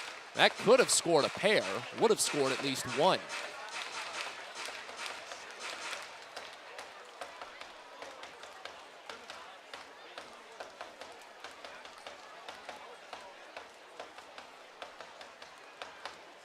Sauer sets. 0-1. Runners take off, both of them, and the pitch is fouled off.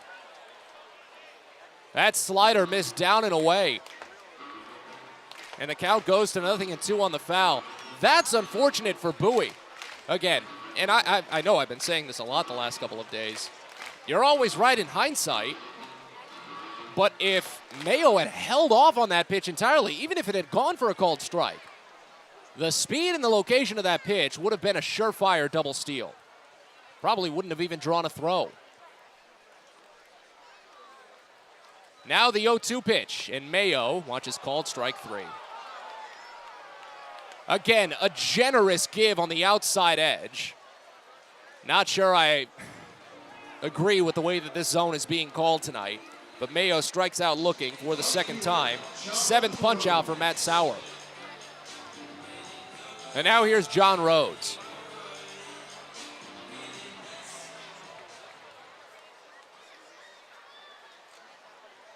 Rhodes struck out swinging in the second inning. Bowie has first and second with 2 outs now in the 4th. First pitch. Rhodes watches a called strike at the knees. Fastball opens it up at 0-1.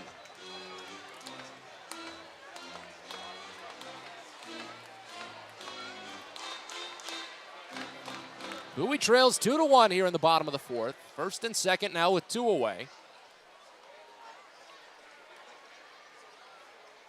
Here's the 0-1 from Sauer. And Rhodes watches a curveball. Miss.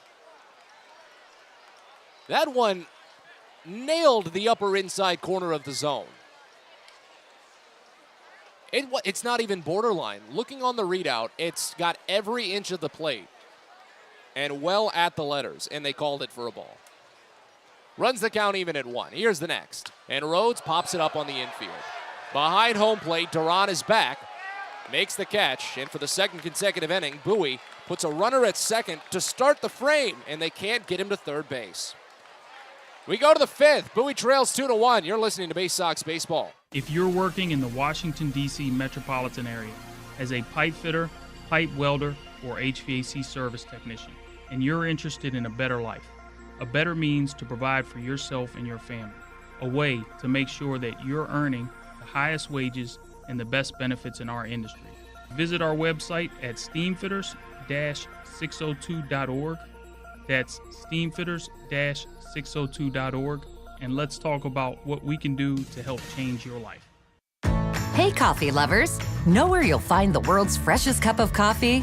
Right here at Royal Farms. Because with our new brewing system, it takes less than a minute to go from selecting the kind of coffee you want to this.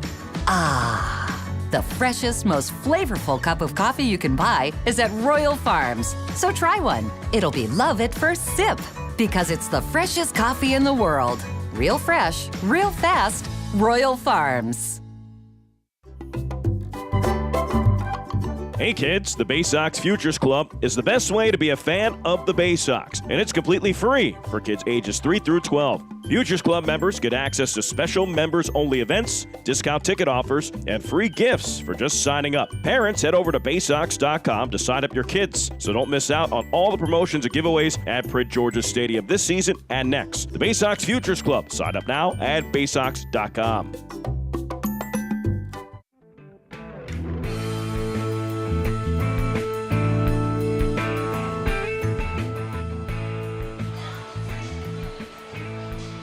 On to the 5th inning here at Prince George's Stadium as Bowie still finds themselves trailing by just 1. The Baysox have gotten a runner into scoring position to start each of the last 2 innings and stranded the runner at second base both times. As Cade Povich continues, trying for his 5th inning here in his Double-A debut, he'll face 8-9-1, starting with Eric Wagman, the first baseman, then Max Bird and Anthony Volpe to follow. Wagman struck out looking his first time up, and the first pitch here is a swinging strike. Fastball outside, and it's 0-1 to open. 67 pitches, now 68 for Povich. His 4th inning was his most efficient on just 12 pitches. The next, bounced foul, curveball hits off of home plate, and the count is quickly 0-2.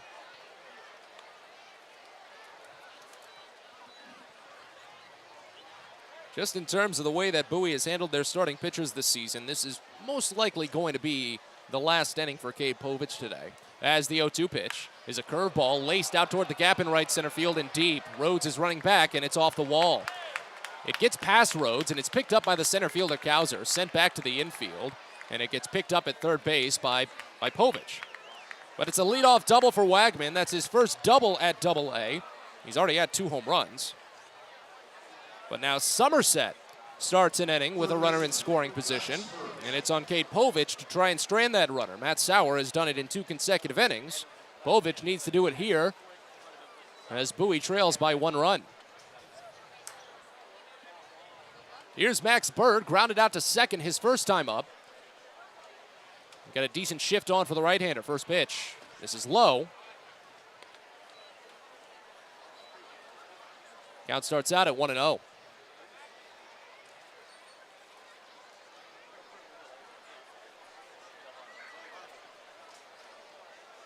Next in.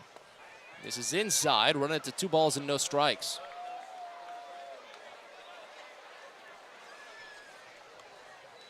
Well, this is the problem that Bowie has run into a couple of times this season. This is what's led this combination to their many 1-run losses this year, as Maverick Handley and Kate Povich aren't on the same page with a runner at second base. They're going to confer as a battery on the mound. Bowie has the most 1-run games played this year. They have played 41 games decided by 1 run. 41! That's about a third of their overall games played. It's over a third. So just every third day, Bowie's going to play a game decided by 1 run, win or loss. And in the totality of them, Bowie is only 16-25. That is what's made their season so up and down, so heartbreaking at points. As the 1-1 pitch is fouled off. Nice curveball back to the screen. Runs the count to a ball and 2 strikes now. But then you see a game like last night where Bowie picked up a 10-2 win. And you see the capabilities of this team. The 1-2 is swung on and missed for strike 3. High fastball, and Povich racks up his 6th strikeout. First out in the 5th inning here. Comes at a needed time with that runner at second base as it goes up to Anthony Volpe. Yeah, this combination that Bowie has run into where the offense might shut down a little bit for decent stretches, and the pitching staff may give up just 1 run too many as the first pitch to Volpe misses high. It's 1-0 to start. And it's something where you can't necessarily fault anyone on the pitching staff because Kate Povich has turned in a very serviceable Double-A debut. The 1-0. Called a strike. Volpe watches slider hit the lower outside corner. 1-1. Because if he can finish out this frame, even if that run at second scores, if he can finish out this frame, Povich would have a quality start. Bowie has not gotten many of those this season. Here's the 1-1. Curveball popped him up. Shallow left. It looks to be Ortiz. Ranging out and makes the catch just above his head. So Volpe retired, and the 2 quick outs that Povich needed to get a little more breathing room with that runner at second base. And now here's Elijah Dunham, who walked in the 3rd inning. I don't have it written anywhere, but the number of quality starts that Bowie has seen this season can be counted on 2 hands. It might be able to be counted on 1 hand. First pitch into Dunham is up over his head. That curveball came out a little bit early from Povich's hand. Fortunately, both Dunham and Maverick Handley read it out of the gate. Dunham ducked out of the way, and Handley was able to scoop it in the air. But it starts the count out at 1-0. Shift on for the lefty Dunham as the 1-0 is swung on and lifted out toward right center field. Not deep enough, though, as John Rhodes stops. So does Colton Kauser. It's Kauser to make the catch. So now Somerset gets a taste of their own medicine. They lead off with a double, and Povich strands the runner at second. We're halfway home here at Prince George's Stadium. Bowie needs to get the offense going. They trail 2-1. You're listening to Baysox Baseball. There's plenty going on at the ballpark on Saturday, August 27th. Bowie will be hosting a special tribute to Negro League Baseball, as well as an exhibit presented by the Josh Gibson Foundation with special artifacts from the Hall of Famer's career, as well as the Baysox huge Touch a Truck event featuring dozens of construction, excavation, emergency vehicles, and trucks for all fans to enjoy and interact with exhibits as well. It begins at 4:30 and is going to run till 6:30 ahead of the 6:35 game. It's all presented by Miss Utility and comes your way on a busy Saturday, August 27th, so get your tickets at Baysox.com. Everyone deserves a great smile, and Rad Orthodontics is here to help you, Bowie Baysox fans. Rad Orthodontics accepts most insurance, and whether it's braces or Invisalign aligners, anyone can get the smile they've always wanted with our flexible payment options. With two of the country's leading orthodontists right here in the DC area, we love to see Baysox fans smile with confidence. So get that amazing smile you deserve. Visit radsmile.com today and book your free consult. That's radsmile.com for Rad Orthodontics, official smile provider of the Bowie Baysox. Fielder's Choice Flex Packs with the Bowie Baysox. The best value to see the best games at Prince George's Stadium. You could save up to 30% on your selected seat from day one and enjoy a number of exclusive member benefits, including flexible exchange options, discounts on suite rentals, special access to the Diamond View restaurant, and a free members collectible at your first home game of the year. Get your pack now by calling 301-464-4865 or heading online to Baysox.com.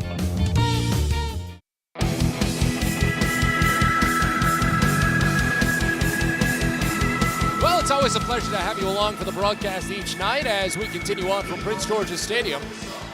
Bottom of the fifth inning here in Bowie. Matt Sabatis with you. Thank you so much for stopping by as the Baysox trail Somerset 2-1. They'll try again to get through after getting a leadoff batter into scoring position in each of the last two innings, but coming up empty.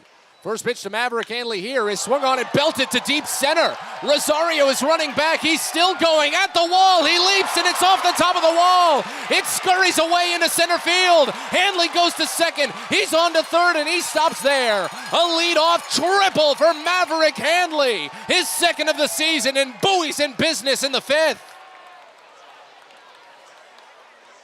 And in center field, Rosario is still down. The athletic trainer and the manager, Dan Fiorito, are coming out as both outfielders, and now the shortstop are out there as well. Rosario is face down on the warning track.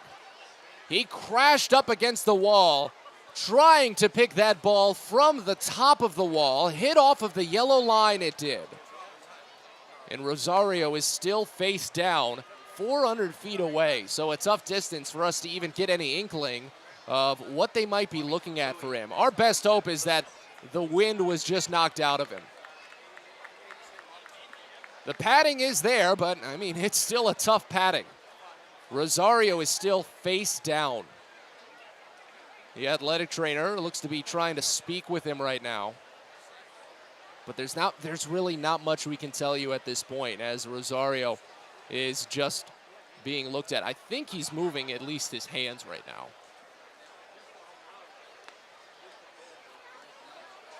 He's up on his elbows, I can tell you that much.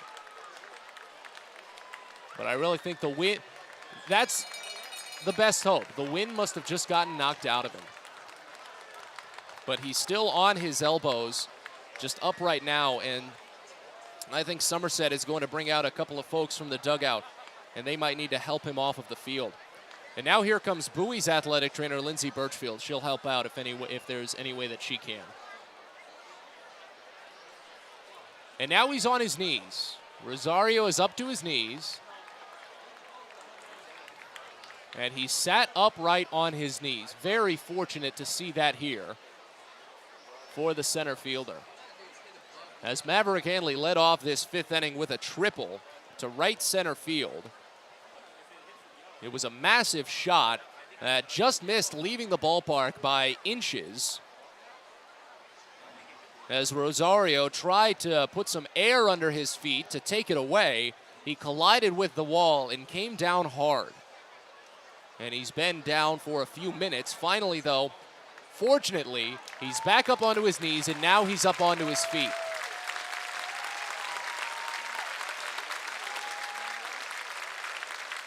It doesn't look like he's being directed back to the dugout at all. And it looks like he's going to move around a little bit and try to stay in.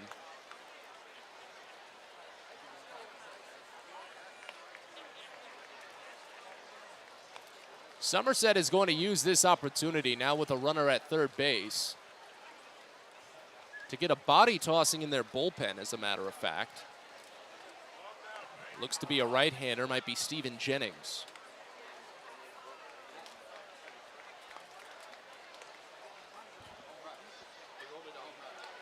So it looks to be that we've got a change of ruling here. The umpires have ruled that as a home run. Maverick Handley says goodbye. It hit over the wall, and Handley is going to be given a solo home run, a game-tying solo home run. So we've got a tie ball game now. 101 miles an hour off the bat and 395 feet away from home plate. It's Handley's 9th of the season. And Bowie's tied this game. But now Dan Fiorito is, of course, going to talk with the umpires about this. He was, of course, focused more on the health and safety of his center fielder. And I assume this is just the first he's being told of the change in ruling.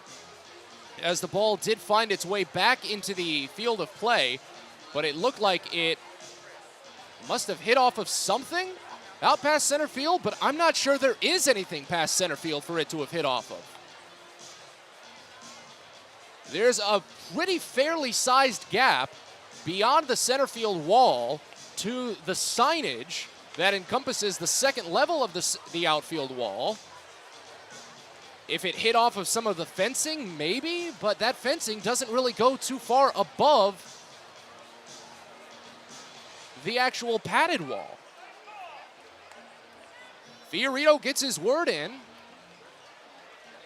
and Bowie gets their game-tying run. First baseman, Andrew Dashbach. Didn't come in the most flashy of ways, but it came. And that's so helpful for Bowie. As Handley picks up his 41st RBI of the season. And now here's Andrew Dashbach. The first pitch in. He swings and misses on a curveball down. And the count starts out at 0-1. Somerset has made a change. Max Burt is out of this game, as a matter of fact. And Andre Chaparro has come in. The 0-1 pitch. This is down and away. Did they make that change during the long little layoff there while we were concerned with Rosario? Because I don't think Burt started the inning at third. I don't think Chaparro started the inning at third base. Here's the 1-1 pitch to Dashbach. Called a strike at the knees. Count runs to a ball and 2 strikes.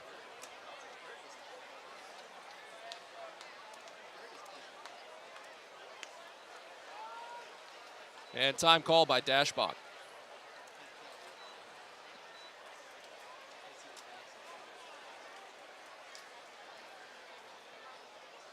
As Bowie has some action in their bullpen as well. The 1-2 misses way outside.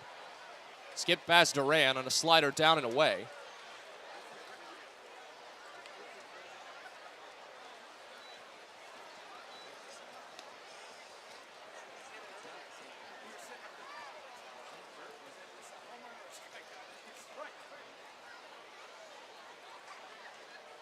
As the count goes even at 2, the next offering in.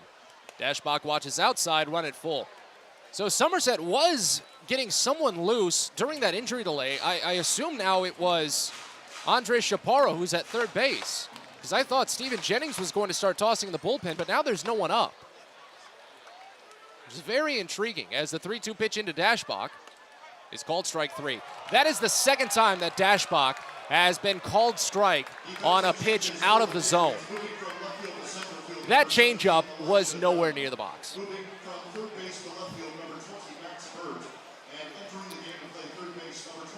Oh, this is not a well-called game. That's the 8th strikeout for Sauer. And again, this is the first time all season that I've actually been that frank about it, and there's good reason. As the first pitch to Colton Kauser misses down and inside, it's 1-0. So understand, umpiring is a thankless job, and I recognize that. I really do. The work it takes to rise in the ranks as an umpire is perhaps even harder than as a player in baseball. As the 1-0 pitch to Kauser is called a strike on the outside edge, it's 1-1.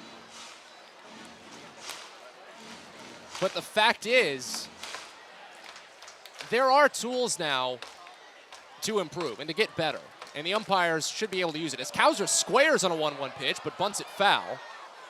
Popped it into the air left side, and it hits into the netting. There was no chance for the defense at that. Count goes to 1-2.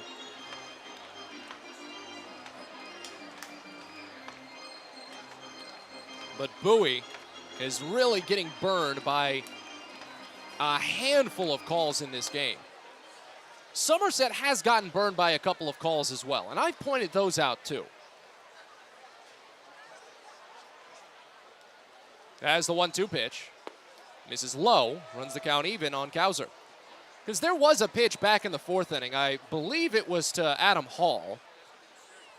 A beautiful curveball from Sauer nailed the upper inside corner of the zone, and it was called for ball. The 2-2. Kauser flinches on an inside fastball. Runs the count full here. So Bowie looks to be getting Easton Lucas ready. Left-hander will take the 6th, as it'll be a no decision for Cade Povich in his Double-A debut. Here's the 3-2. Swing and a miss for strike 3. Slider down and away, and Sauer racks up his 9th. He struck out Kauser thrice. I was saying earlier that Povich was in line for a quality start. That shows how often Bowie has had quality starts. I missed the mark by a full inning. But still, 5 innings of 2-run ball is pretty good. Commendable for your Double-A debut. First pitch to Joey Ortiz is a nice curveball. Finds its way into the zone after Ortiz was ready to peel back on it. 0-1 to start. Sauer's up to 75 pitches, so he still has some distance. The 0-1.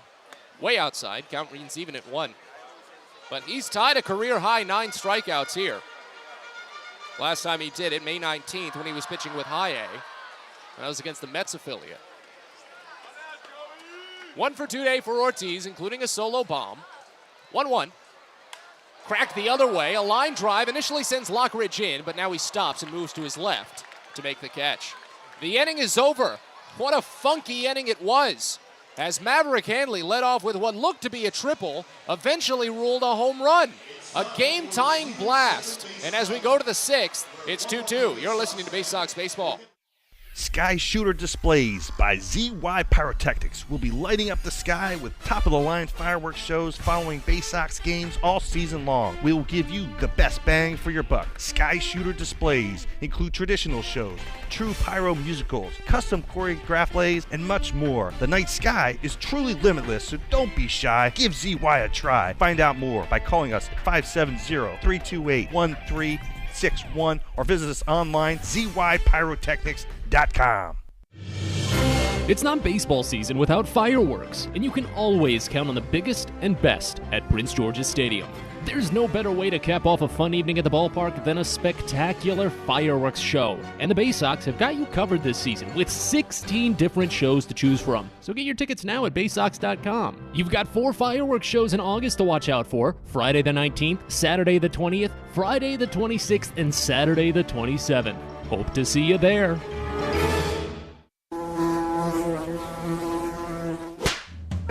Pest Now is proud to partner with the Bowie Baysox and provide their pest control services. For all your residential and commercial pest control needs, call Pest Now. For general pest control, termite control, mosquito control, and all other pest control services, call Pest Now. You can reach us at 301-231-8300 or visit us online at www.pestnow.com.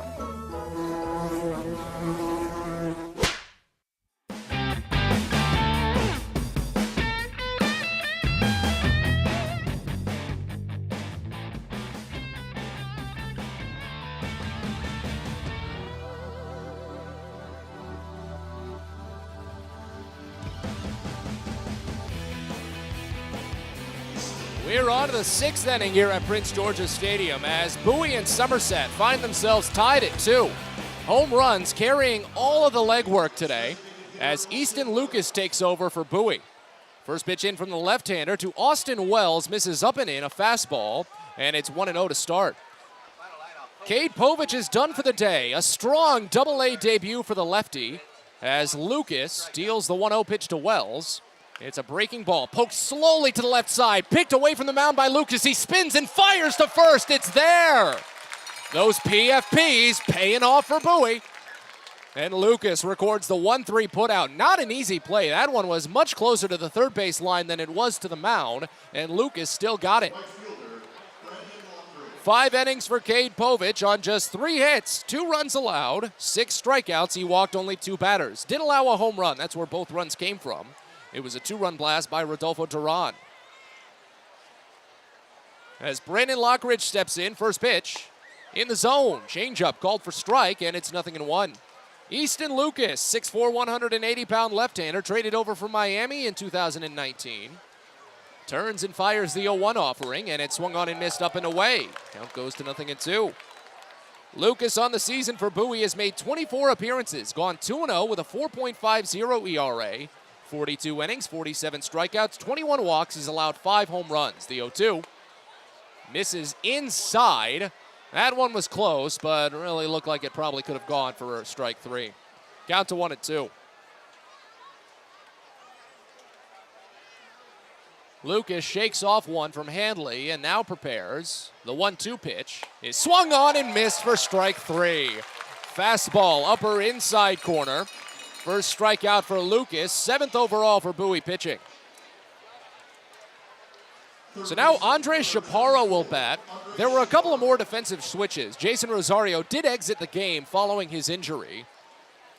Didn't catch it at first with the massive bodies that were around him just to help him off of the field. So Rosario is out and Chaparro replaces him in the lineup. First pitch is a curveball called for strike on the inside edge. It's 0-1. So Chaparro moves to third base. Max Burt will move to left field and Elijah Dunham replaces Rosario in center field. 0-1 pitch to Chaparro. Poked foul right side, 0-2. Andre Chaparro is hitting .271 this season with 12 home runs, 29 runs batted in. He's already got 2 home runs in this series as well, as they've got a massive shift on for him. They've been doing that all week. The 0-2 pitch from Easton Lucas. Way up and outside. A fastball runs the count to 1-2. Lucas made 2 strong appearances in the Akron series. Really one strong appearance, and an appearance that you could kind of brush aside, the 1-2. Pitch misses down and in. A changeup was close. They appeal the check swing, but he held off. Count evens at 2. Lucas only faced 1 batter in his first appearance against Akron, and he gave up a walk-off single, but it wasn't against him. The run belonged to another pitcher. The 2-2 pitch. Swing and a miss for strike 3. Beautiful curveball, bottoms through the zone, and Lucas strikes out a pair in a perfect 6th. We're on to the bottom of the frame. Bowie and Somerset are tied at 2. You're listening to Baysox Baseball.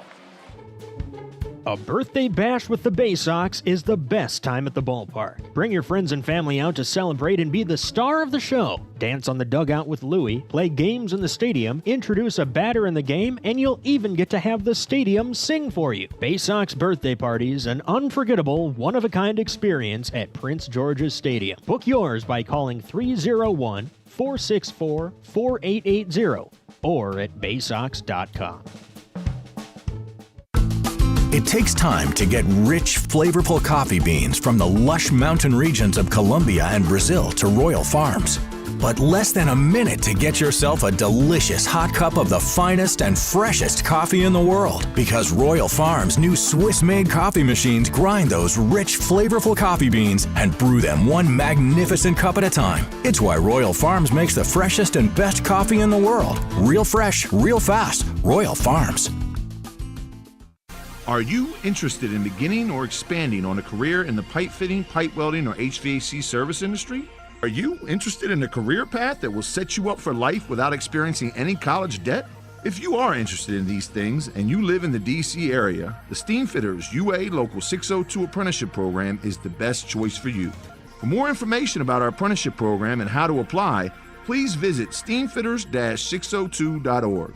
That's steamfitters-602.org.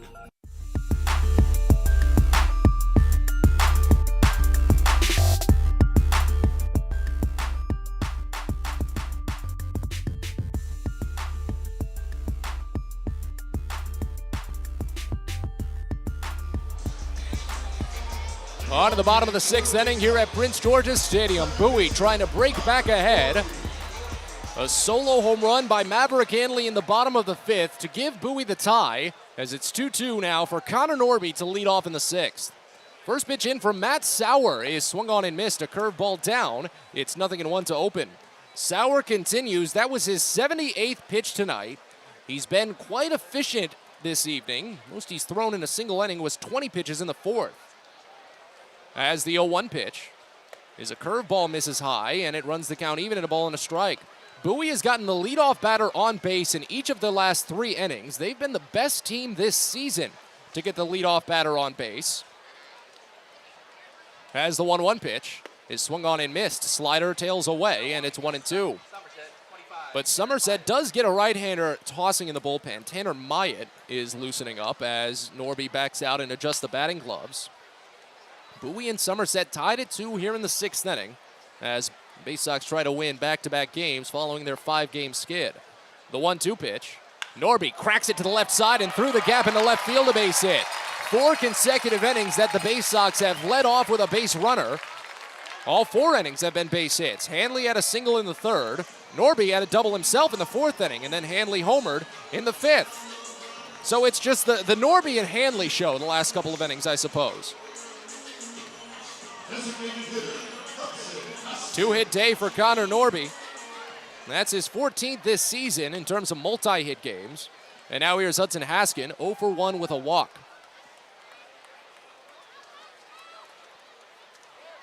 Massive gap on the right side of the infield as Norby is held on at first base. First pitch in. And it's called a strike. Curveball nicks the upper inside corner of the zone to start it out at 0-1. Bowie and Somerset tied at 2. Here in the bottom of the 6th inning. Sun is set at Prince George's Stadium. Dark skies above following a beautiful early night sky earlier. The lights doing all the duty. Pickoff throw to first is late. Not a very fluid move from Matt Sauer. Much like yesterday from David Garcia. He moves the feet really before he even throws the ball so you can pick up on it quickly. Here's the 0-1 pitch. Haskin watches a high strike. Fastball hits the outside corner, and it's 0-2.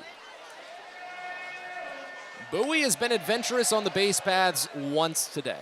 Conor Norby and Hudson Haskin attempted a double steal in the 4th inning, but Kobe Mayo fouled the pitch off.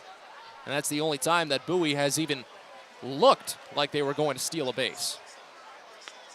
Here's the 0-2 pitch. Haskin swings and misses. High fastball, and he's down on 3. That's a career-high tying 10 strikeouts for Matt Sauer. Hasn't done it since 2018 when he was pitching with the Low A club, if I'm not mistaken.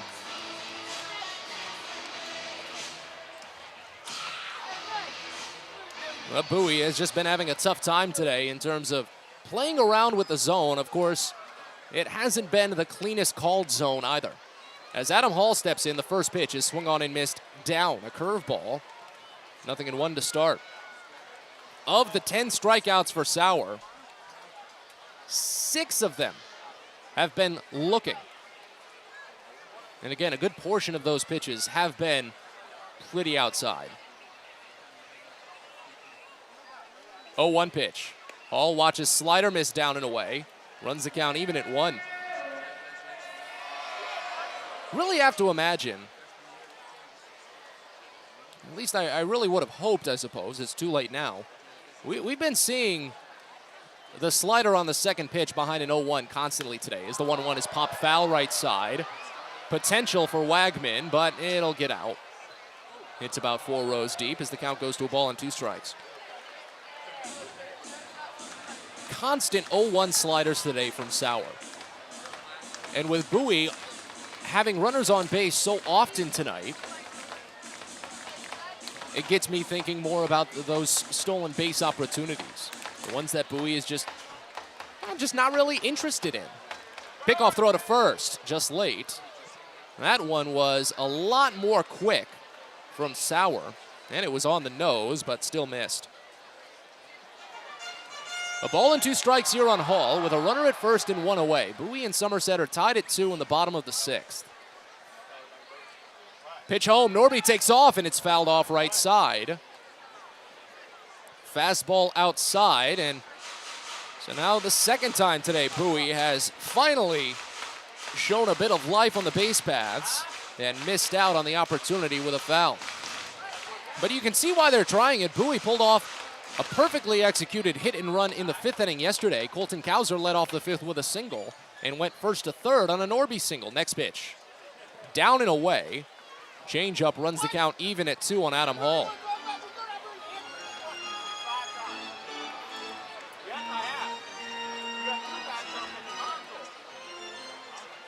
Infield plays straight up. Second base a little close to the bag in anticipation to try and turn 2. Hall has hit into 5 double plays this season as a pickoff throw to first comes in high. That is the second pickoff attempt by Matt Sauer. The rule that we've not seen really at all this season in a Bowie game. Norby can take a much wider lead now as the 2-2 is fouled off right side.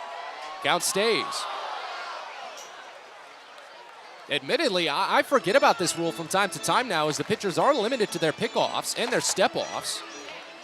A pitcher only gets 2 step-offs or pickoffs per plate appearance, and if they take another one without getting the batter or getting the runner, then the runner is granted second base. 2-2. Hall watches it bounce in, and the count fills. So, while it is only 1 out, this seems like a tailor-made opportunity for Norby to try for second base.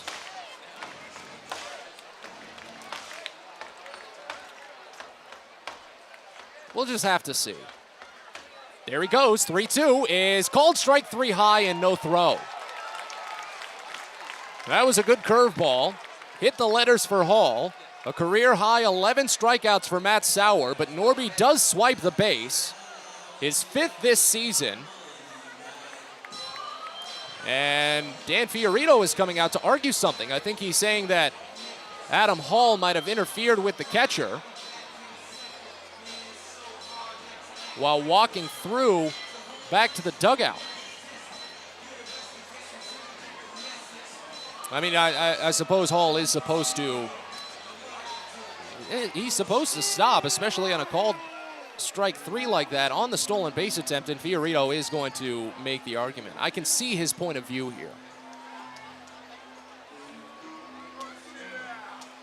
He's saying that Hall had gotten into the way while Duran tried to get the transfer from glove to hand, but the argument doesn't go too much anywhere, really. But it is going to lead to a pitching change, as Fiorito was headed back to the dugout and then immediately turned around to go pull Sauer. That is a little tough for Sauer, as he was 1 out away from potentially wrapping up a quality start. But a career-high 11 strikeouts is a pretty good night to hang your cap on. Bowie has a go-ahead run in scoring position with 2 outs here in the bottom of the 6th. Somerset brings on a new right-hander. We'll tell you about him in a second. You're listening to Baysox Baseball. A birthday bash with the Baysox is the best time at the ballpark. Bring your friends and family out to celebrate and be the star of the show. Dance on the dugout with Louie, play games in the stadium, introduce a batter in the game, and you'll even get to have the stadium sing for you. Baysox birthday parties, an unforgettable, one-of-a-kind experience at Prince George's Stadium. Book yours by calling 301-464-4880 or at baysox.com. From sprains to stitches, sore throats to stomach aches, and pulled muscles to poison ivy, care is around the corner at Patient First. Walk in to see a doctor from 8 a.m. to 10 p.m. every day of the year. X-rays, lab tests, and prescription drugs are on site, and most major insurance plans are accepted. For routine illnesses and injuries, Patient First is here for you. Patient First, the name fits. Patient First, proud partner of the Bowie Baysox, open 8 a.m. to 10 p.m. every day.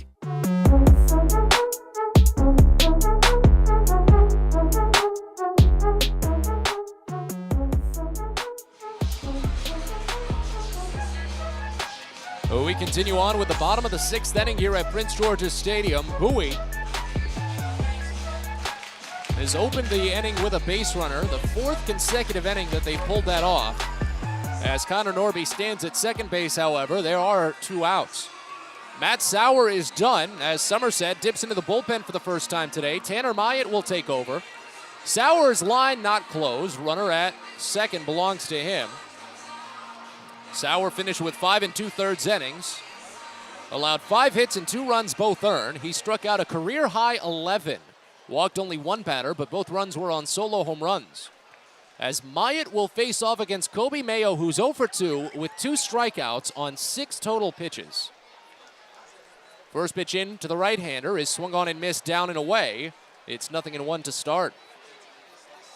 Tanner Myatt, a 6'7", 220-pound, 24-year-old right-hander from Spring Lake, North Carolina.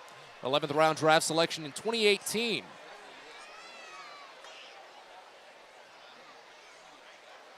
As the 1-1 misses down and away, kept in front by Rodolfo Duran. As the count runs even and a ball and a strike. Myatt on the season has made 13 appearances, gone 1-1 with a 6.75 ERA. 16 innings, 18 strikeouts, 8 walks. He's given up 3 home runs. So he holds set at the waist. Fires the 1-1 to Mayo, and it's up and in. Third ball runs the count to 2 balls and 1 strike.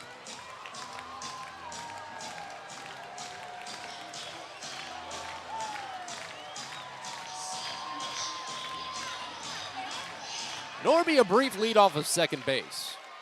The 2-1. Mayo pulls back again on another up and in fastball. 3 balls and a strike here. Mayo came up with runners at first and second in the 4th with only 1 out before he struck out looking. But now he's got a hitter's count now. Myatt delivers. Down and away, and Mayo takes first base. Myatt opens his relief appearance with a walk. That's the 2nd walk given up by Somerset pitching. But for now, still, that run less important than the runner at second base. Bowie needs to recapture the lead. That's what's most important. As John Rhodes will step in, an 0 for 2 day for Rhodes. He popped out to the catcher in foul territory back in the 4th inning. Orioles are crushing right now as they face off against the Red Sox. Good day up at Camden Yards. First pitch into John Rhodes is called a strike. Slider hits the outside edge. It's 0-1. Myatt is coming off of a scoreless inning against Hartford on Sunday. He struck out a batter, didn't allow a base runner.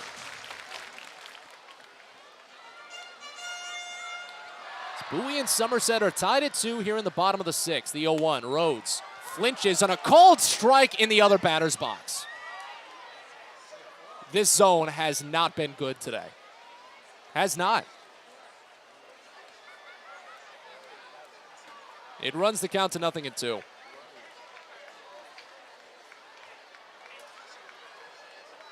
Next pitch, Rhodes checks his swing and a slider down and away. First base umpire calls him safe on it.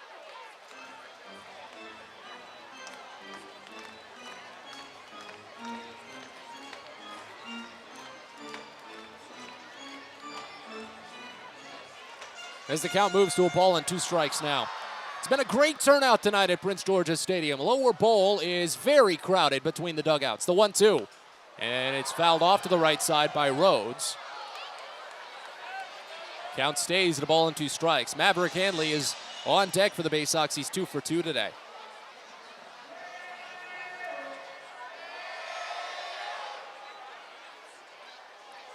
First and second, 2 away here in the bottom of the 6th. This is one of those critical intersections for Bowie that the offense needs to break through. The 1-2, way outside. Rodolfo Duran has really had to stay mobile, especially to the right side against these right-handers.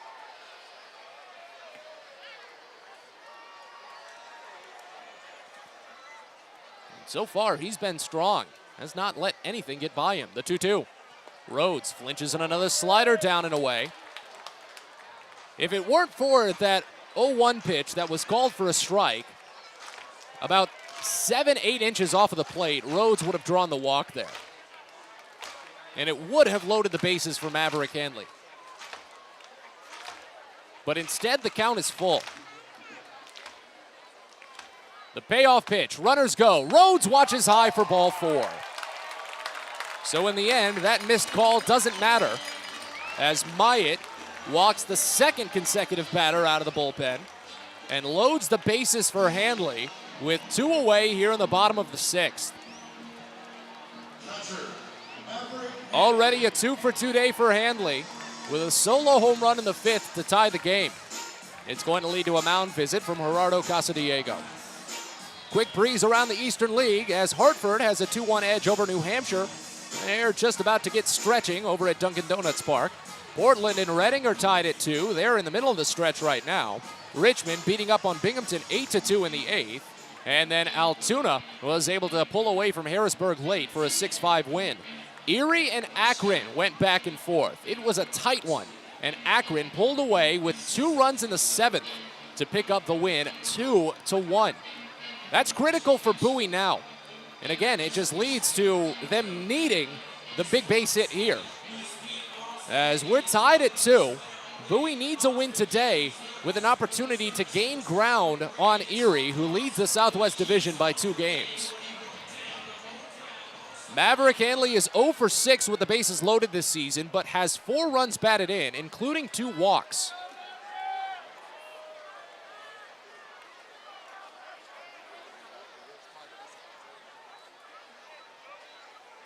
As Myatt steps off the back of the rubber before even firing a pitch.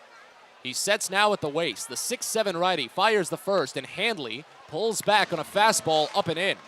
It's 1-0. Not much wind this evening. It's been a nice, cool day. Maverick Handley trying to turn up the heat. The 1-0. Slider down and away. 2 balls and no strikes.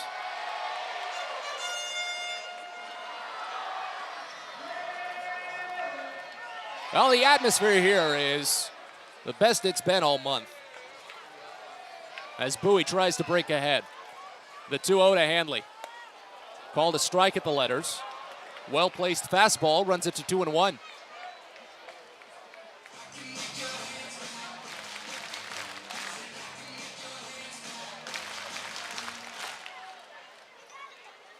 Runner at third still belongs to Matt Sauer. The 2-1 pitch, and Handley rips it foul, third base side. Turned a little bit too early on a low changeup inside. And runs the count even at 2.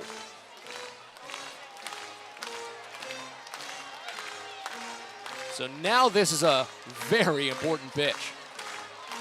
See where Maya tries to place it.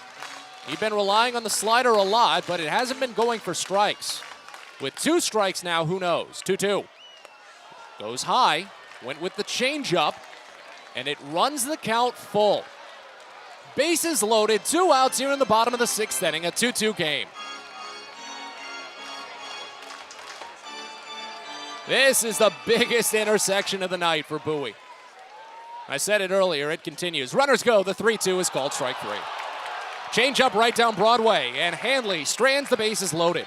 We're on to the 7th. Bowie and Somerset are tied at 2. You're listening to Baysox Baseball. From sprains to stitches, sore throats to stomach aches, and pulled muscles to poison ivy, care is around the corner at Patient First. Walk in to see a doctor from 8 a.m. to 10 p.m. every day of the year. X-rays, lab tests, and prescription drugs are on site, and most major insurance plans are accepted. For routine illnesses and injuries, Patient First is here for you. Patient First, the name fits. Patient First, proud partner of the Bowie Baysox, open 8 a.m. to 10 p.m. every day. Get the best deals at Prince George's Stadium with weekly promotions all season. Tuesdays are Military Appreciation Night. Purchase a box seat at the ticket office with a proof of service, and you'll only pay half price. Bring along your furry friend on Woof Wednesday, and it's the best happy hour around every Thursday from 5 to 6:30. $2 Bud and Bud Light drafts with other beer specials throughout the year, and live music to get your night started. It's always a great time at the ballpark, so get your tickets now at Baysox.com. There's plenty going on at the ballpark on Saturday, August 27th. Bowie will be hosting a special tribute to Negro League Baseball, as well as an exhibit presented by the Josh Gibson Foundation with special artifacts from the Hall of Famer's career, as well as the Baysox huge Touch a Truck event featuring dozens of construction, excavation, emergency vehicles, and trucks for all fans to enjoy and interact with exhibits as well. It begins at 4:30 and is going to run till 6:30 ahead of the 6:35 game. It's all presented by Miss Utility and comes your way on a busy Saturday, August 27th, so get your tickets at Baysox.com.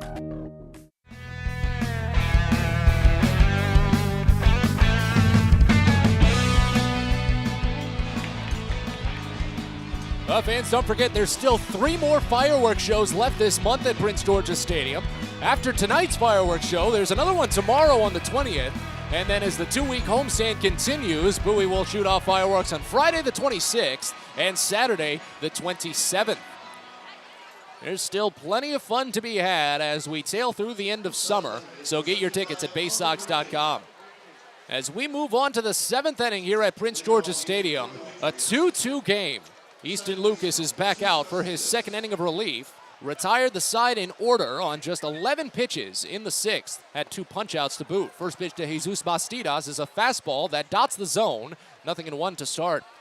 Bowie missed out on a massive opportunity in the 6th inning. As the 0-1 pitch is swung on and missed outside. Count to 0-2. Bowie loaded the bases. Drew a pair of walks with 2 outs. But Maverick Hanley struck out looking on a full count with the bases loaded to end the opportunity. 0-2 is a swing and a miss for strike 3. High fastball from Lucas, and he sends down Bastidas on 3. That's 3 straight punch-outs for Lucas. 9 overall for Baysox pitching, and now here's Rodolfo Duran. His 2-run home run in the 2nd inning made it 2-1 at that moment before Maverick Hanley tied the game with a solo blast in the 5th. First pitch. This is down and inside. It's 1-0. Duran is 1 for 2 overall. Flew out to right field in the 4th.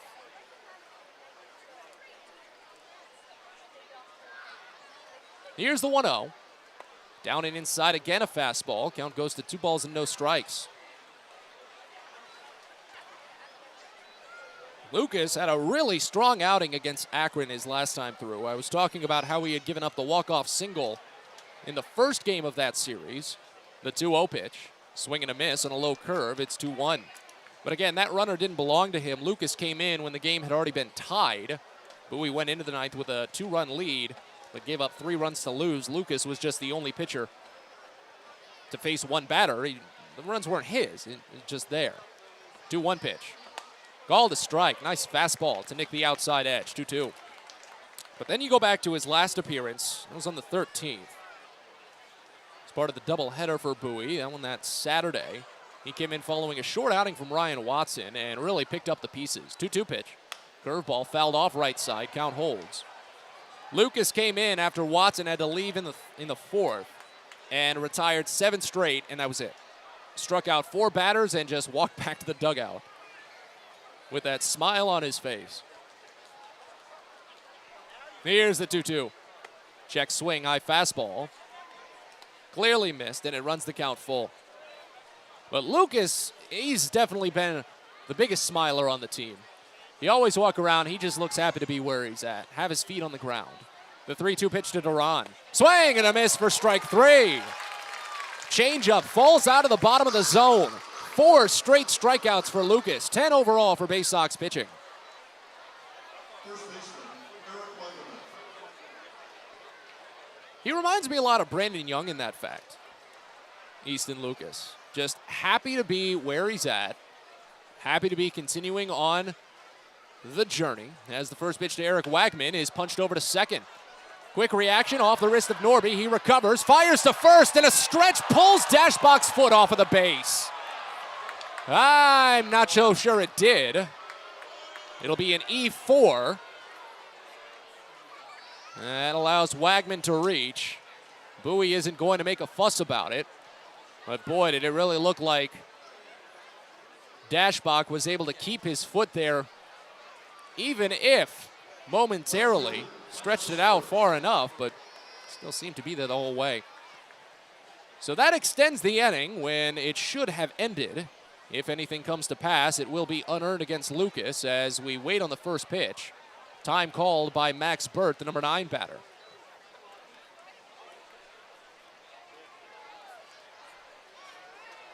Burt is 0 for 2.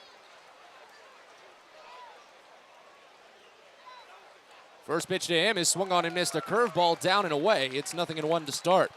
Burt struck out swinging in the 5th inning. He grounded out to second base back in the 3rd.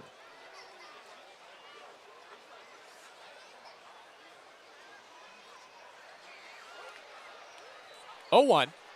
Breaking ball, a late hack, and it's poked foul. It's over to the right side.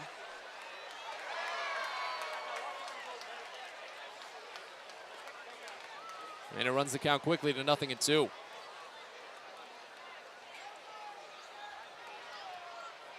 Here's the pitch. Curveball up and away. A ball and 2 strikes now. As we're tied at 2 here in the top of the 7th inning.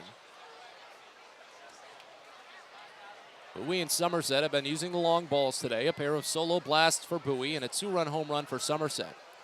Lucas trying for his 2nd straight perfect out of the pen. 1-2 pitch. Late swing and another punch foul right side. It's off of the handle and the count stays.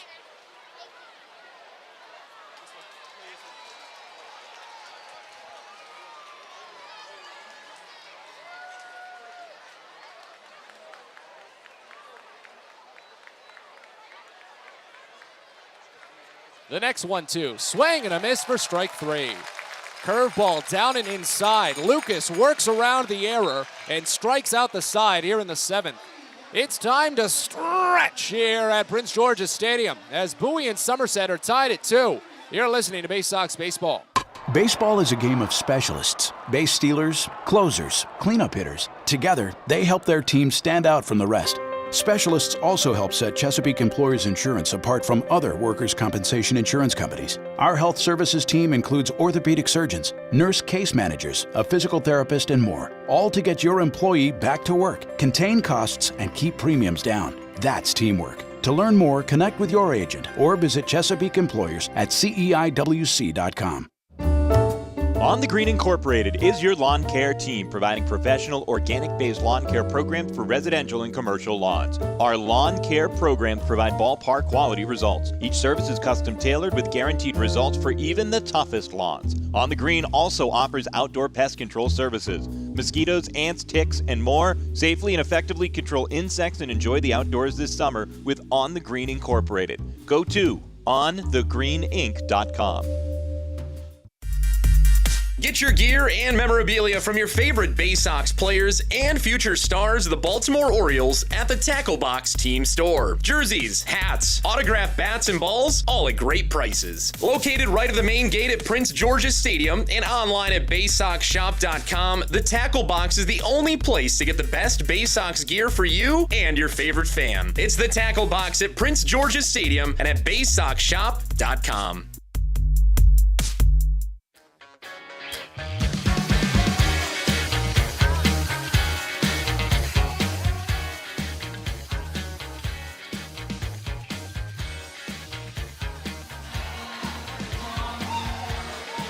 On to the bottom of the 7th here at Prince George's Stadium. A 2-2 ball game between Bowie and Somerset. Andrew Dashbach will lead off the frame for Bowie as the Baysox had a massive chance in the 6th but came up empty. loaded the bases on a pair of walks and a single, but 3 strikeouts took away their chances. First pitch to Andrew Dashbach is called a strike on a fastball outside. It's 0-1. Tanner Myatt continues to work in the to work for Somerset as they have a right-hander up in the bullpen. The 0-1 misses down and away, and it's a ball and a strike. Myatt came in and walked the first 2 batters he faced, then struck out Maverick Hanley looking on a full count. Ended that bases-loaded chance for Bowie. The 1-1 to Dashbach is swung on and missed. Maybe got a piece, but it hits off the catcher. It's 1-2. It's an 0 for 2 day for Dashbach. 45 for Rhodes, warming for Bowie. As the count goes to a ball and 2 strikes.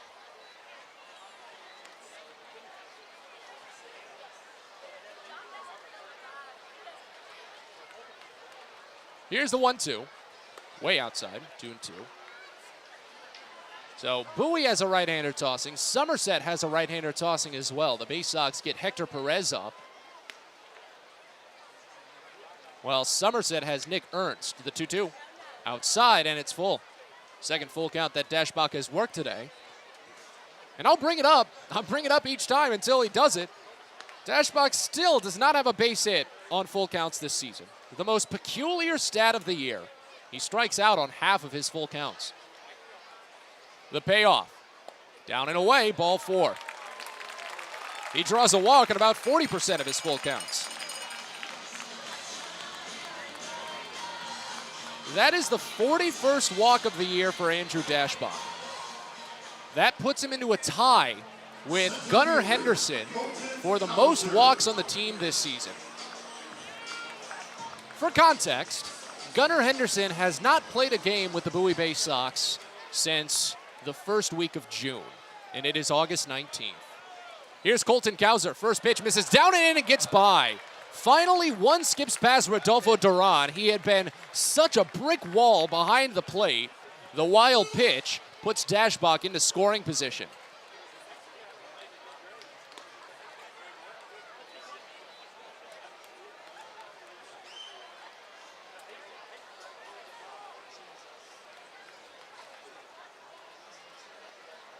Oh for 3 day for Kauser with 3 strikeouts. This is uncharacteristic of him. And time called briefly as a pitch from the Bowie bullpen had found its way into right field after getting by the catcher.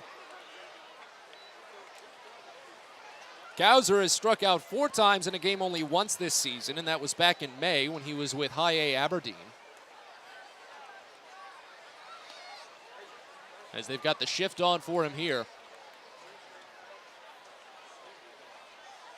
The next, swinging a piece foul, rolls away as the count runs even at 1. Tonight's attendance, 5,041.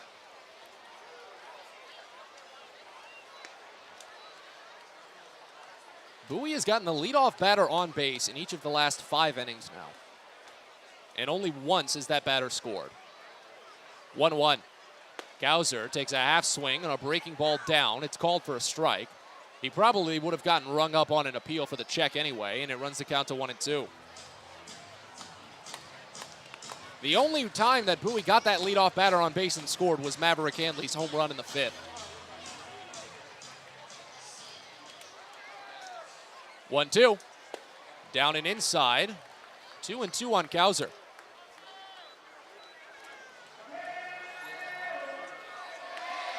Hanley singled and reached second on an error in the 3rd. Norby doubled in the 4th. Then singled and stole second in the 6th. And now Dashbach with a walk and a wild pitch to second here in the 7th. The 2-2 is swung on and missed down for strike 3. Kauser ties a career high with 4 strikeouts today. Maybe that little lineup shakeup was a one-off.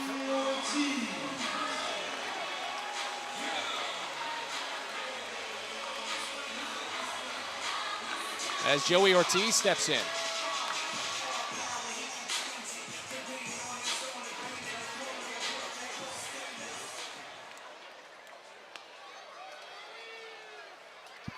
As Ortiz steps up, Dashbach dances off of second. First pitch, he swings and misses on a breaking ball down and away. It's 0-1 to start.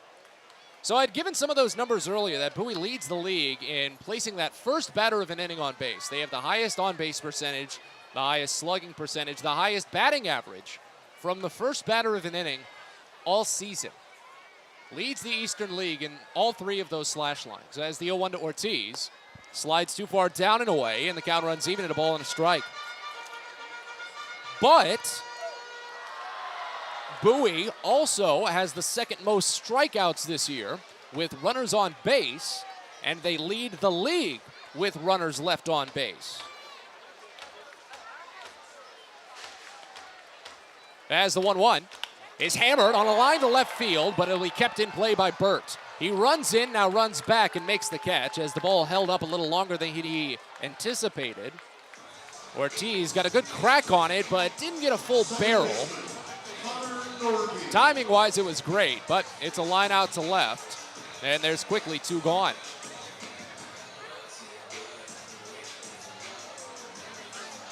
So now Conor Norby on a 2-for-3 day. Single and a stolen base in the sixth, a double in the fourth.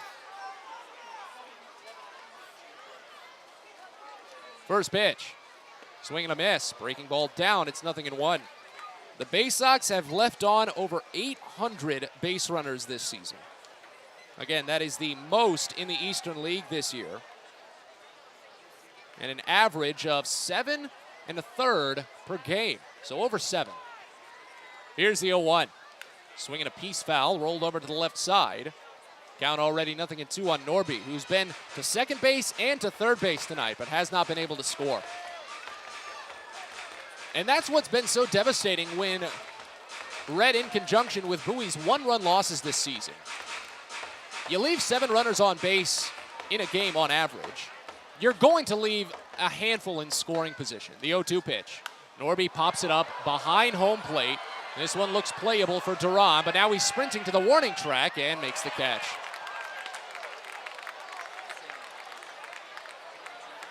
For the 4th time tonight, Bowie gets the leadoff batter on base. And for the 3rd time, they get the leadoff batter to second base with no outs. And they've stranded that runner every single time. We go to the 8th. Bowie and Somerset are tied at 2. You're listening to Baysox Baseball. At DCA Imaging Systems, we provide a tenured team of office technology professionals ready to be your trusted advisors. From document creation, output devices, scanning and workflow, to document security and storage, we understand people print, not printers. Give DCA Imaging a call, 301-577-1021, or find out more about how we can help you. DCAimaging.com. DCA Imaging Systems, office technology made easy. If you own or operate a building or facility, or if you're a general contractor that is located or operates in the D.C. area, there is no doubt that it is important for you to have the best trained and most qualified people working for you.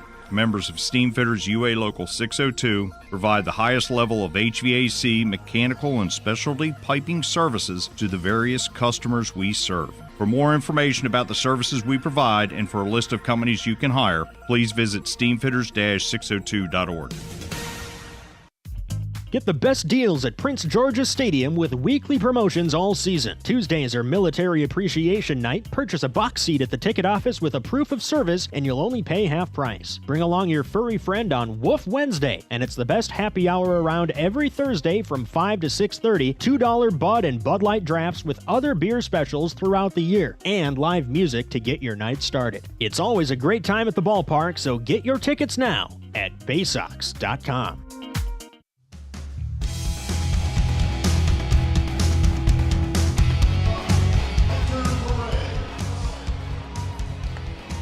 Fans, don't forget about On the Green Incorporated, celebrating 25 years of providing custom lawn care and pest control programs. They guarantee results for your residential and commercial lawns, so enjoy the outdoors this summer, what remains of this summer while you can. With On the Green Inc., go to onthegreeninc.com or call 410-695-0444. On to the 8th inning in a 2-2 game between Bowie and Somerset as the Baysox make a pitching change. Hector Perez takes over, and the first pitch to Anthony Volpe is lifted deep out toward right field, but in play for John Rhodes. He scampers back a couple of steps before stopping and making the catch. So 1 up, 1 down for Perez, as Elijah Dunham will step in. It was a near-perfect outing for Easton Lucas. Aside from a 2-out error in the 7th, he was on it. 5 strikeouts and 2 scoreless for Lucas. No other base runners aside from the error. As Elijah Dunham digs in a left-hander. First pitch into him, misses up and away, and it's 1-0 to start. 0 for 2 day for Dunham, a walk in the 3rd inning. Hector Perez, 6'3", 223-pound right-hander, minor league free agent signed a little bit earlier this season by Baltimore. Fires the 1-0 pitch, and it misses up and away. It's 2-0. He's looking for a better appearance than his last one. 4 total appearances for Perez, an 0-1 record, and a 5.79 ERA. That's just 4 2/3 innings. He's allowed 3 earned runs. As the infield plays deep on Dunham. Next pitch is knuckled foul, left side. Hits off of some hands in the stands as the count goes to 2-1. Perez has struck out 9 batters, walked only 2, allowed 1 home run. But his last outing against Akron, I should say his outing 2 appearances ago, is the 2-1, is fouled off, and Dunham lost the handle on his bat and hit himself with it. I've not seen that. He lost the grip on his right hand, but his left hand still held on with the follow-through, and the barrel of the bat just tapped him between the shoulder blades. Runs the count even at 2 on that fastball up and in. So Perez is actually coming off of an inning and 2/3 strong. But you go back to the 10th against Akron. That's just a little over a week ago. Bowie had a 2-1 lead going into the 9th inning and brought on Perez to try for the save. As the 2-2 pitch to Dunham. Just misses under the knees. Fans vocal, but that one was the right call. Today's zone has been wide. It hasn't been low. Payoff pitch to Dunham. Inside, ball 4. So you go back to that Wednesday against Akron when Bowie was trying to bounce back from a walk-off loss. They had a 2-1 lead into the 9th inning. Perez came in, walked the first batter, then hit the next 2 batters on 3 pitches. Hit one and then another to load the bases and gave up a walk-off 2 RBI single.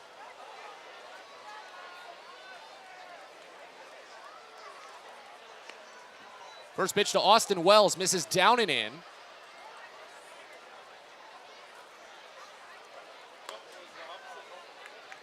And the count starts out at 1-0. It's an 0 for 3 day for Wells. He grounded out back to the pitcher his last time up in the 6th inning. The last time Perez came out, he recovered well for Bowie as the next pitch is swung on and missed down. It's 1-1. He followed a spot start from Adam Stauffer and faced 1 over the minimum in a scoreless inning and 2/3. Struck out 3 batters, only walked 1. Runner at first, 1 away in the top of the 8th, a 2-2 game. 1-1 pitch, check swing, pitch under the knees. Count to 2 balls and a strike.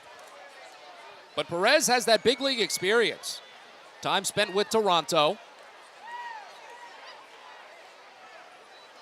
Was on the cusp with the Reds as well. Spent a lot of time with their AAA in Louisville.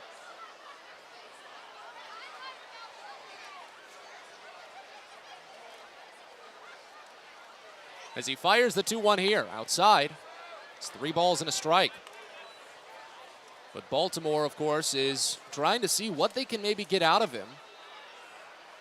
Does have to ramp himself up back, of course, as he had a couple of appearances with the Complex League following his signing before joining Bowie. Pickoff throw to first, misses. Comes in a little bit late, so no issue.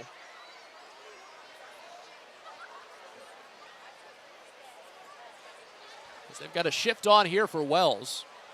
He's not been much of a ground ball hitter this season, but has hit into 3 double plays. Runner at first takes off, and the pitch is swung on and missed for a strike. Throw to second is there! Maverick Hanley on the nose. That's only the 6th time that Dunham has been caught this season in 38 total attempts. 2-6 caught stealing, and the second out of the frame empties the bases. Runs the count full on Wells. as Perez deals. Called strike 3. A fastball on the lower inside corner. And Perez nails Wells for the scoreless 8th. That's the 11th strikeout for Baysox pitching, and it sends us to the bottom of the frame. We're tied at 2 here in Bowie. You're listening to Baysox Baseball. From bug bites to burns, fevers to flu, and bruises to broken bones, care is around the corner at Patient First. Walk in to see a doctor from 8 a.m. to 10 p.m. every day of the year. X-rays, lab tests, and prescription drugs are on site, and most major insurance plans are accepted. For routine illnesses and injuries, Patient First is here for you. Patient First, the name fits. Patient First, proud partner of the Bowie Baysox, open 8 a.m. to 10 p.m. every day. The best way to take in a Baysox game is with a group outing at Prince George's Stadium. Everything from entertaining clients to birthday parties and even fundraising opportunities for your team, the Baysox offer plenty of options for your group at unbeatable rates with plenty of options on suites, seats, and decks around the ballpark. Your group can eat their fill and have an unforgettable time. Find out more and schedule your group outing by calling 301-464-4880 or going to Baysox.com.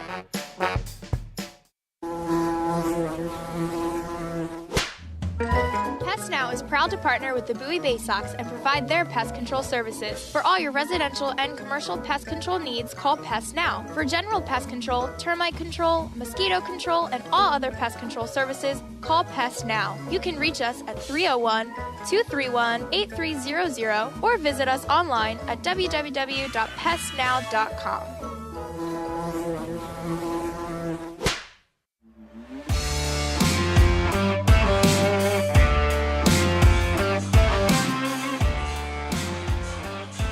We roll on into the bottom of the 8th inning here at Prince George's Stadium. A 2-2 game still as Bowie and Somerset are battling on the mound.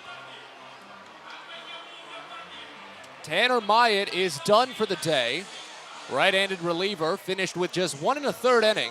Danced around constant trouble, walked 3 batters and struck out only 2, but still worked scoreless. As the right-hander Carson Coleman takes over, Somerset's closer comes on in the 8th inning of a 2-2 game to face off against 4, 5, and 6 in the Baysox lineup. Hudson Haskin will lead off. First pitch, Haskin swings and misses. That 96-mile-an-hour fastball, a little bit up and in. Coleman's got the heat, and Bowie has had trouble with it this season. 6'2", 190-pound, 24-year-old right-hander from Lexington fires the 0-1, and it's called a strike on a fastball outside again. The zone has been far too wide on right-handers today. As the 0-2 pitch is called strike 3, Haskin immediately knew it. Slider sends him down on 3 pitches. Coleman opens with a strikeout. That's the 14th overall for Somerset pitching today. Coleman on the season has made 26 appearances, gone 2-2 with a 3.24 ERA. 33 1/3 innings. He has struck out 55 batters, walked only 8. He's allowed 2 home runs. First pitch to Adam Hall, misses wide. 1-0 to start. 0 for 3 day for Hall. He struck out swinging in the 6th. Second appearance of the series for Coleman. He came in on Tuesday as the next pitch is fouled off right side. It's 1-1 on that fastball away.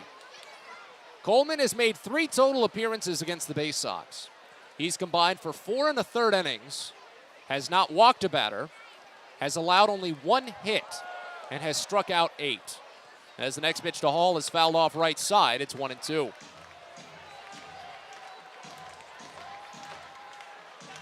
He's just one of those buzzsaws that you run into. His fastball has just fooled Bowie all season. 1-2, grounded to the left side and off of the bottom of the third baseman's glove. Trickles into left field and Hall will reach base. They'll rule it a hit. Chaparro did have a late reaction on it, as Hall, in the 8th inning, extends his hit streak to 6 consecutive games. And now here's Kobe Mayo. Mayo hasn't put the ball into play much today. 0 for 2 with a pair of strikeouts and a walk. First pitch, And he pops it up high to shallow left. Burt is down. The left fielder makes the catch while falling down to a knee. Quickly, 2 gone. It's the first inning that Bowie hasn't led off with a base runner since the second. 3rd, 4th, 5th, 6th, and 7th. Bowie got the first batter of the frame on base. But Hudson Askin went down on 3 pitches here in the 8th to end that streak. And even though Bowie, it didn't matter that they were getting those runners on base because they just couldn't score them. Here's John Rhodes. Pickoff throw to first. Doesn't elicit a tag. Doesn't even warrant a slide from Adam Hall. It's more of a hop from Coleman before he throws it. 6 consecutive innings. Bowie got the leadoff batter on base. Well, 5 consecutive innings. Next pitch. Lifted foul right side. That was the first pitch, as a matter of fact. It's 0-1 to Rhodes. 5 consecutive innings. Bowie got the leadoff batter on base. And the only one that scored was a solo home run. All 5 batters, too, got into scoring position. None of them have been able to score. The 0-1, Rhodes pulls back on a slider down and away. Count evens at 1. Of the 4, aside from that home run, only one of them even got past second base. That's what's made this such a tough game for Bowie, a game that should be very winnable. The 1-1, Rhodes watches high. Fastball runs it to 2-1. The Baysox are 0 for 10 with runners in scoring position today. Somerset is not doing much better either, but they haven't had as many opportunities. Patriots are only 0 for 4 with runners in scoring position. Here's the 2-1. Rhodes rips a floater to left field, but it falls in foul. Pulled a little bit too hard on an inside fastball. Can't blame him too much with how far that one was into his own batter's box, but it runs the count even at 2. As we're still tied at 2-2 here in the bottom of the 8th inning. Runner at first, 2 away. 3 home runs have plated all 4 runs in this game. As the 2-2 comes in, and Rhodes cracks it foul, third base side on a bounce. It was a 2-run home run by Rodolfo Duran in the second. Joey Ortiz had a solo home run in the first inning, and Maverick Hanley had a game-tying home run in the 5th.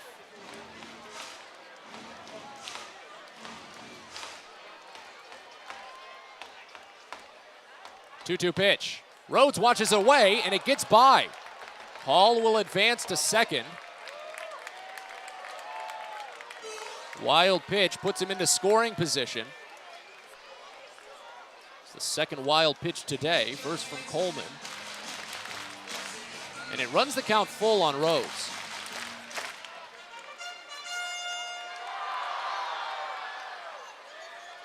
Infield plays deep.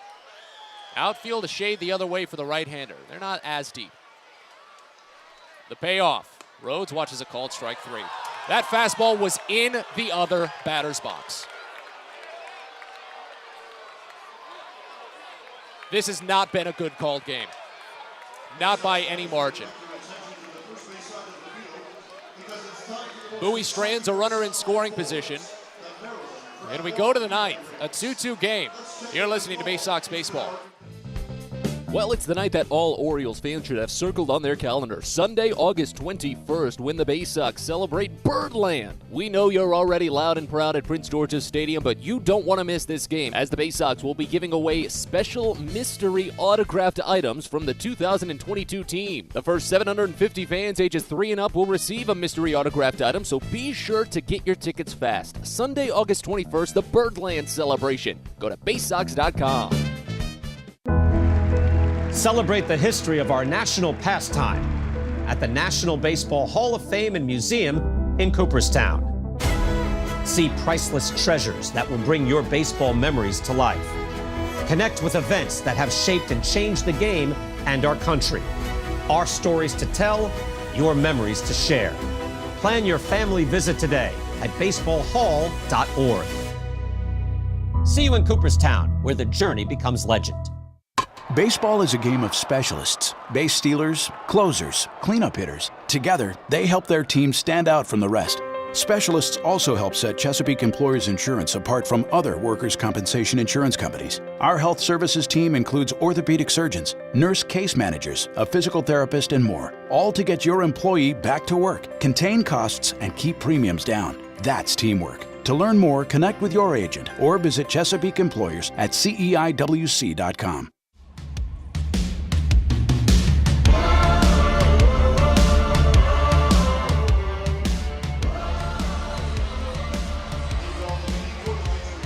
A tie game in the 9th inning as the Bowie Baysox and the Somerset Patriots are still knotted at 2. Hector Perez will come on for his second inning of relief. Faced the minimum in the 8th inning, worked around a walk thanks to a caught stealing. As Bowie is going to make a couple of defensive changes here. Adam Hall is he in center field, I believe? Adam Hall is in center field. Toby Welk is in left field. There's Colton Kauser.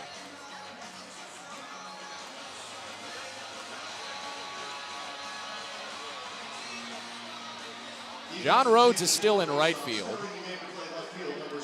Yeah, Colton Kauser is just out. And that is the only change. Kauser is out, and Welk is in, as the first pitch to Brandon Lockridge is skied out toward left center.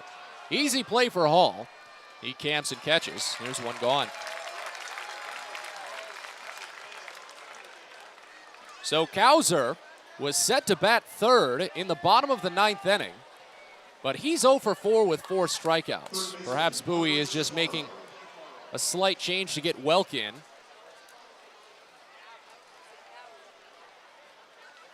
See if they can provide a spark off of the bench. First pitch to Andre Chaparro, misses down and away. It's 1-0.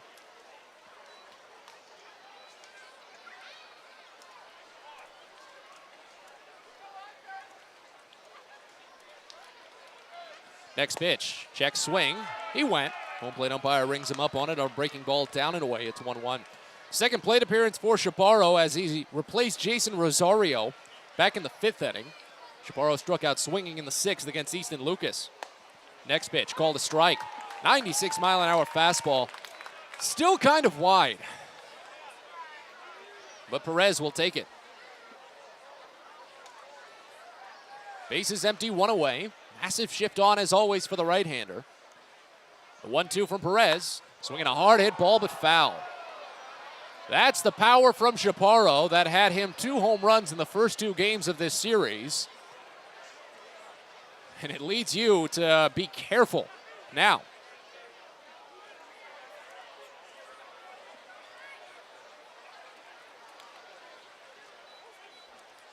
Another 1-2, check swing, called strike 3.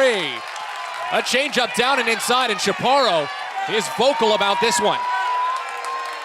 Manager Dan Fiorito is about to sprint down and pull his third baseman away, but Chaparro got his couple of words in and quickly departs.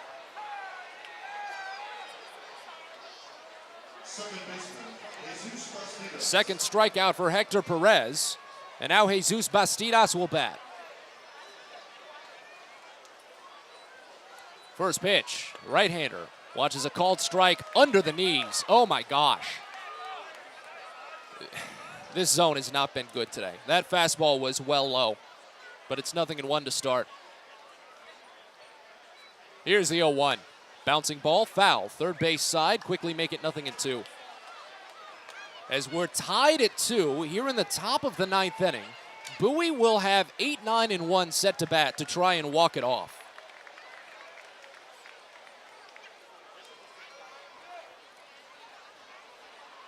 Oh, 2 pitch to Bastidas, way outside. Perez still sticking with the 96-mile-an-hour heat.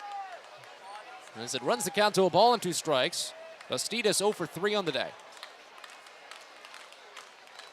1-2, right side base hit. Just a little crack on a fastball down. Bastidas able to reach.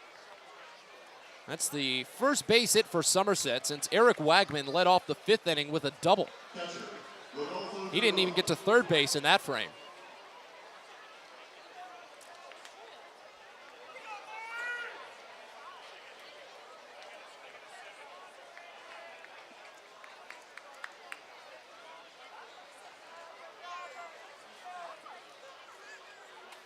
Here's Rodolfo Duran, had the 2-run home run back in the 2nd inning. First pitch, called a strike. Again, that fastball a little bit wide, but it's 0-1 to start.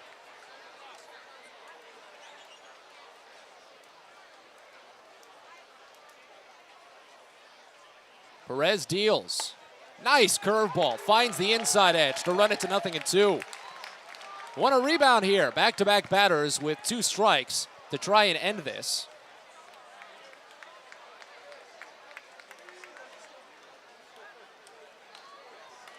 Runner at first, 2 away, the 0-2. Way outside, bounces in. Kept in front by Hanley as it runs the count to a ball and 2 strikes.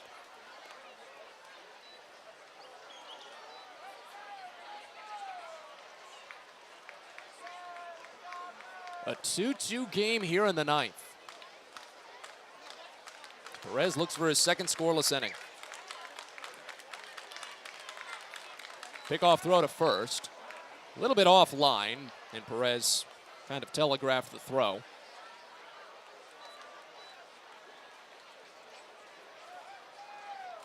So we'll wait on the 1-2 offering here to Rodolfo Duran. He's responsible for both of Somerset's runs. The 1-2. Swing and a miss for strike 3. Change up in the dirt. Hanley applies the tag, and the inning is over. 3 strikeouts for Perez. And we're on to the bottom of the 9th. Bowie tries to walk it off. It'd be their 5th of the season. A 2-2 game. You're listening to Baysox Baseball.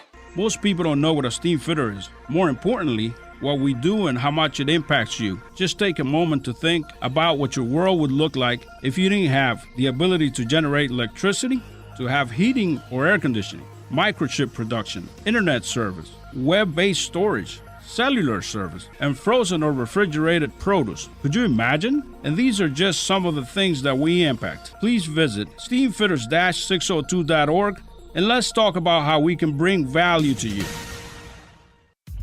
Get the best deals at Prince George's Stadium with weekly promotions all season. Tuesdays are Military Appreciation Night. Purchase a box seat at the ticket office with a proof of service and you'll only pay half price. Bring along your furry friend on Woof Wednesday, and it's the best happy hour around every Thursday from 5 to 6:30. $2 Bud and Bud Light drafts with other beer specials throughout the year, and live music to get your night started. It's always a great time at the ballpark, so get your tickets now at Baysox.com.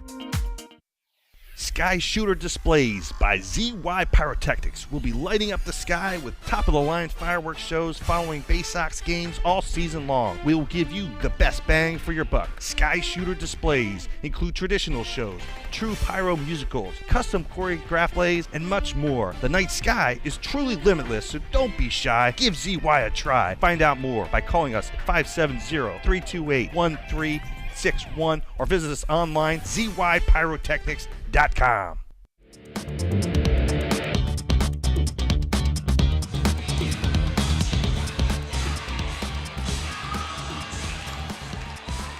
We're on to the bottom of the 9th inning here at Prince George's Stadium. Thank you so much for stopping by this evening.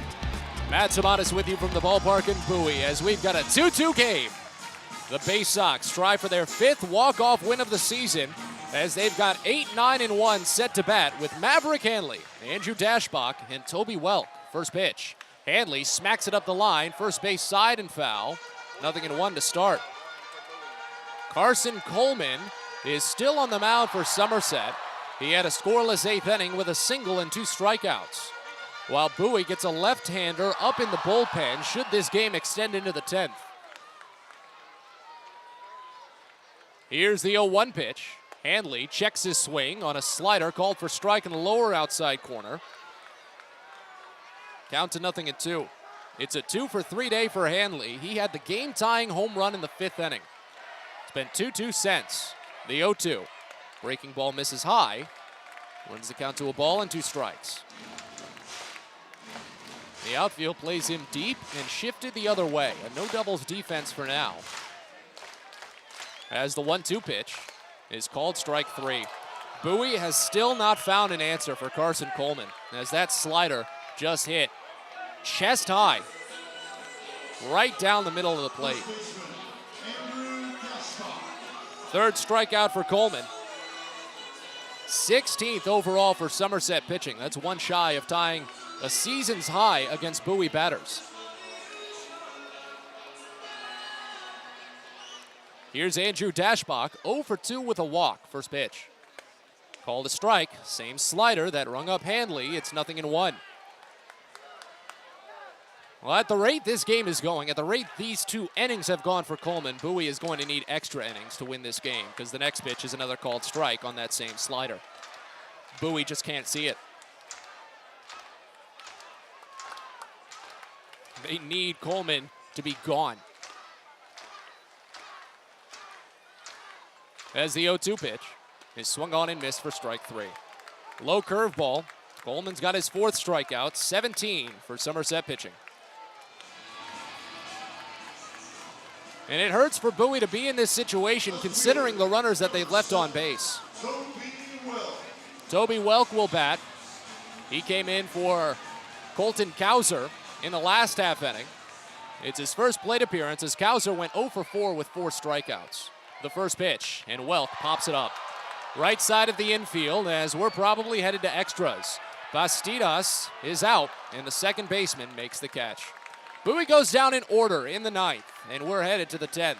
Somerset will start with a go-ahead run at second base when we return, with Jake Przina taking over on the mound. 2-2, you're listening to Baysox Baseball.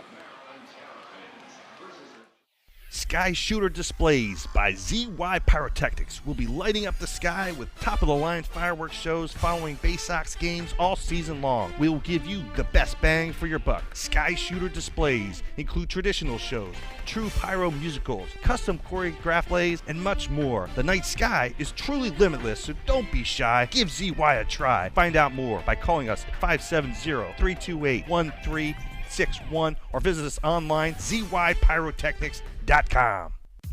Get the best deals at Prince George's Stadium with weekly promotions all season. Tuesdays are Military Appreciation Night. Purchase a box seat at the ticket office with a proof of service and you'll only pay half price. Bring along your furry friend on Woof Wednesday, and it's the best happy hour around every Thursday from 5 to 6:30. $2 Bud and Bud Light drafts with other beer specials throughout the year, and live music to get your night started. It's always a great time at the ballpark, so get your tickets now at Baysox.com. It takes time to get rich, flavorful coffee beans from the lush mountain regions of Colombia and Brazil to Royal Farms.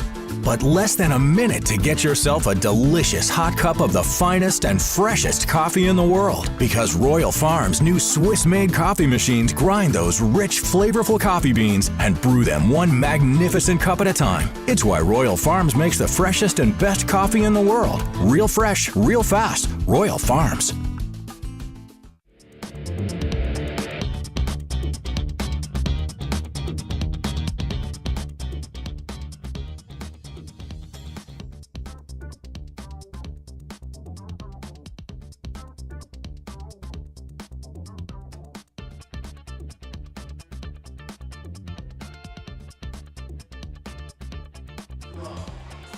We move on to the 10th inning here at Prince George's Stadium of a 2-2 ball game. The Bowie Baysox and the Somerset Patriots have been anchored by their pitching staffs here into the extra frame as Jake Przina will take over for Bowie, relieving Hector Perez. A runner at second base, and Eric Wagman will lead off. First pitch home to the right-hander, and he watches it miss inside. It hit him. Not a good start, as Wagman is on first base now. Already the go-ahead run at second base. Best opportunity is to have it be a double play ball with Max Burt stepping in. The line is closed for Hector Perez. 2 scoreless innings with 1 hit. No runs, 3 strikeouts, 1 walk.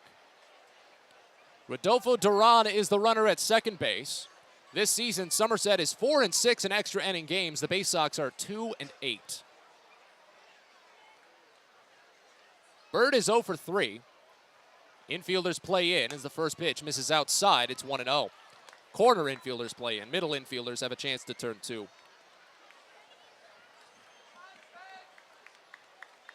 As Brezina takes over for Perez, just 2 pitches in, the next offering is up and away. As the count to 2-0. 6 foot, 190-pound left-hander, 31st round draft selection in 2019 from Seattle University. Fires the 2-0 pitch, and it's lifted on a fly out toward left field. Might not advance the runners as Welk grabs in left. Runners stay put. Good rebound out there for Brezina, and there's 1 gone, but now it's back to the top of the lineup for Anthony Volpe. Brezina on the season has made 10 appearances. He's gone 2-0 with a 2.87 ERA, 15 2/3 innings, 18 strikeouts, 6 walks. He's only allowed 1 home run. Volpe is 0 for 4 on the day, 2 strikeouts, a pop-out, and a fly-out his last time up. Brezina sends in the first. Called a strike, hits the outside edge on a good slide. It's 0-1 to open. Volpe has not been a double play bat this season. Doesn't hit it on the ground too often at all. Ground ball to fly ball ratio of only 0.5. He's hit into just 1 double play. The 0-1 pitch. Line drive out toward left center field. Hanging up long enough for the left fielder Welk. He's there again, and there's 2 away.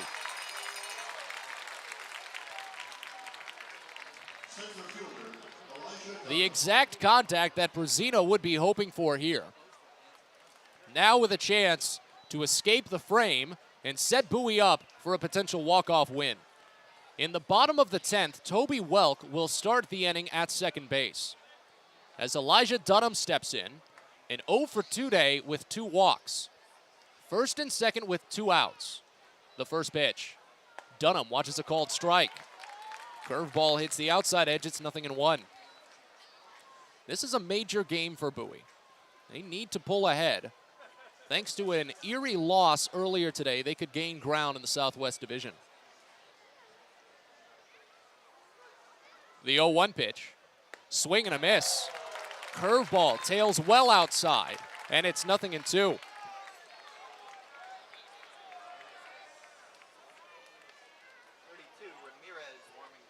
Somerset has a right-hander tossing in their bullpen.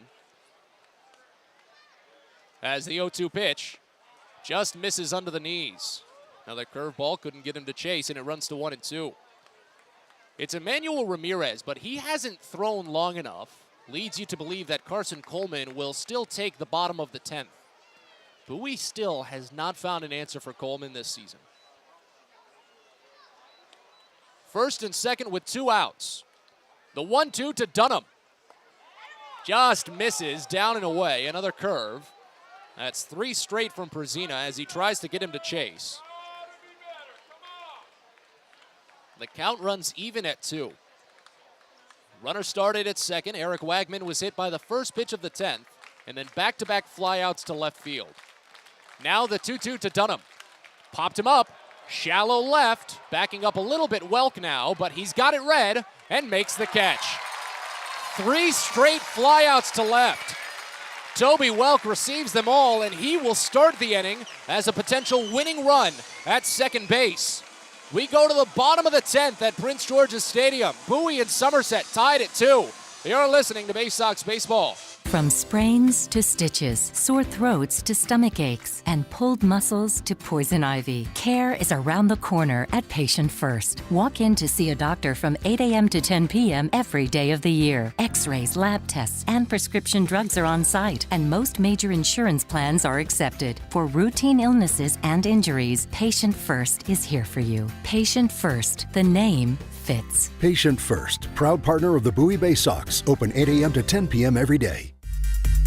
Get your gear and memorabilia from your favorite Baysox players and future stars of the Baltimore Orioles at the Tackle Box Team Store. Jerseys, hats, autographed bats and balls, all at great prices. Located right at the main gate at Prince George's Stadium and online at BaysoxShop.com, the Tackle Box is the only place to get the best Baysox gear for you and your favorite fan. It's the Tackle Box at Prince George's Stadium and at BaysoxShop.com.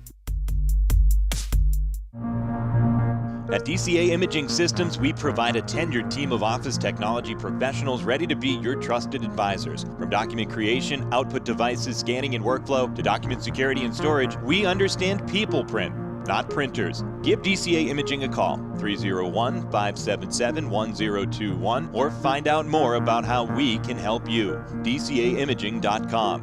DCA Imaging Systems, office technology made easy.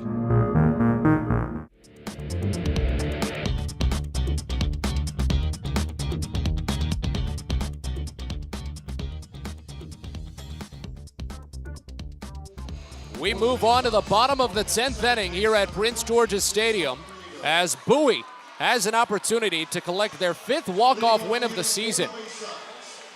Bowie will put a pinch runner at second base to start the inning as Cesar Prieto will replace Toby Welk.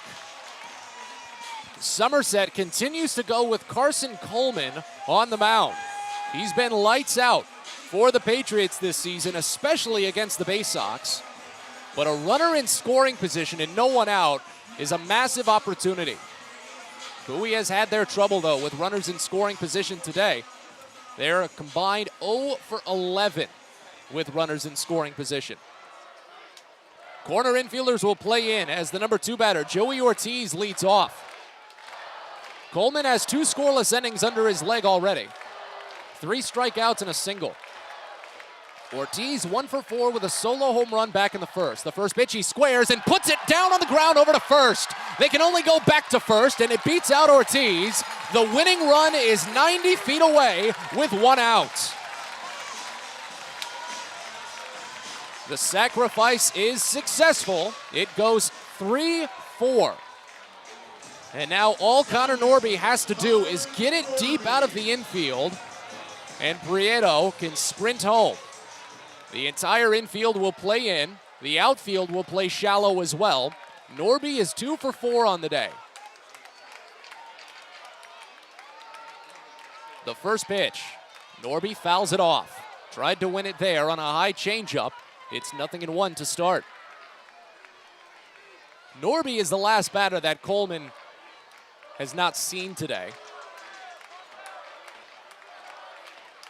As he comes set out of the stretch, first base side, the 0-1 pitch. And Norby fouls it off again right side. 96-mile-an-hour fastball up and away. Count quickly to 0-2. Somerset still has Emmanuel Ramirez warming in the bullpen. I'd imagine they bring him in immediately after Norby. The 0-2. Line drive, right field, base hit! The Baysox are winners once again! The 5th walk-off of the season is an RBI single by Conor Norby in the 10th. And your final tonight, Bowie 3, Somerset 2. A massively critical win for the Baysox as they gain ground in the Southwest Division standings. After falling behind for so many days in the last 2 weeks, they've got a reason to celebrate in center field. Bowie has evened the series with Somerset, and we've got a lot to talk about with the Baysox postgame coming your way soon. You're listening to Baysox Baseball.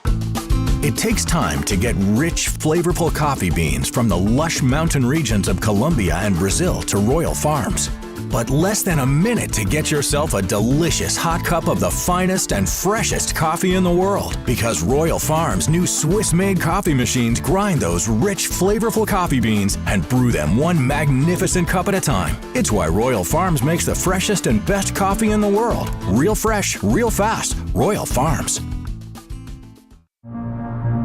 At DCA Imaging Systems, we provide a tenured team of office technology professionals ready to be your trusted advisors. From document creation, output devices, scanning and workflow, to document security and storage, we understand people print, not printers. Give DCA Imaging a call, 301-577-1021, or find out more about how we can help you. DCAimaging.com. DCA Imaging Systems, office technology made easy.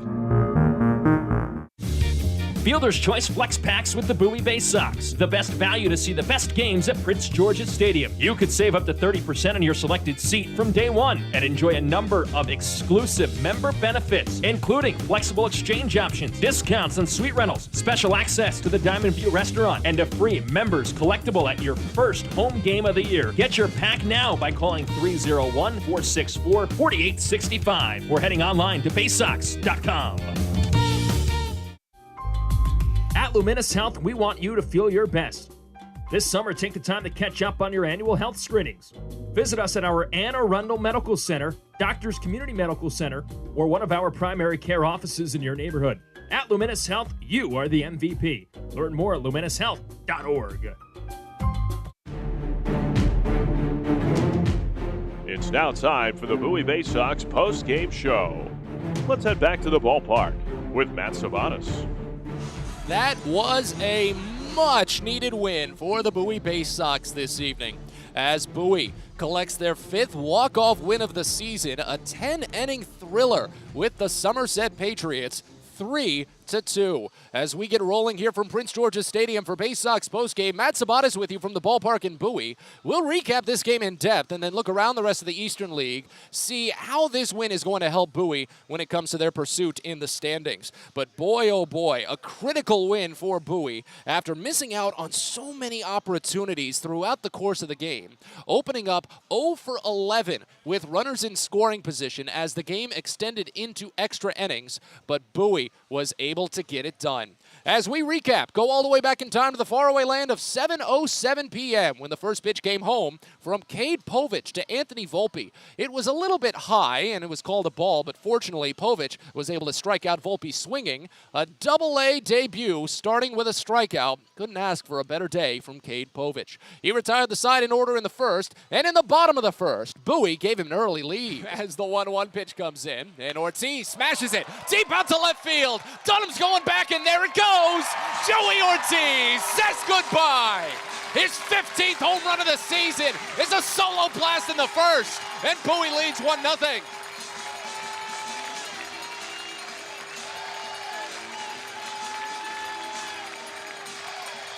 That's his third this series. 105 miles an hour at 408 feet from home. Big home run for Ortiz as he leads the team with 15 long balls. But in the top of the second inning, Somerset quickly turned the game back into their favor. After Brandon Lockridge led off with an infield single, 2 quick strikeouts from Povich looked to have him in control, but Rodolfo Duran turned the tide. The 1-0. Yeah, a long deep drive to left field. This might give Somerset the lead. Hall's running back. He's running out of room, and it exits. Rodolfo Duran, a go-ahead 2-run home run. And Somerset jumps ahead to a 2-1 edge. Duran picking up his 7th home run of the season and his 5th hit in this series. He's had a pretty good set.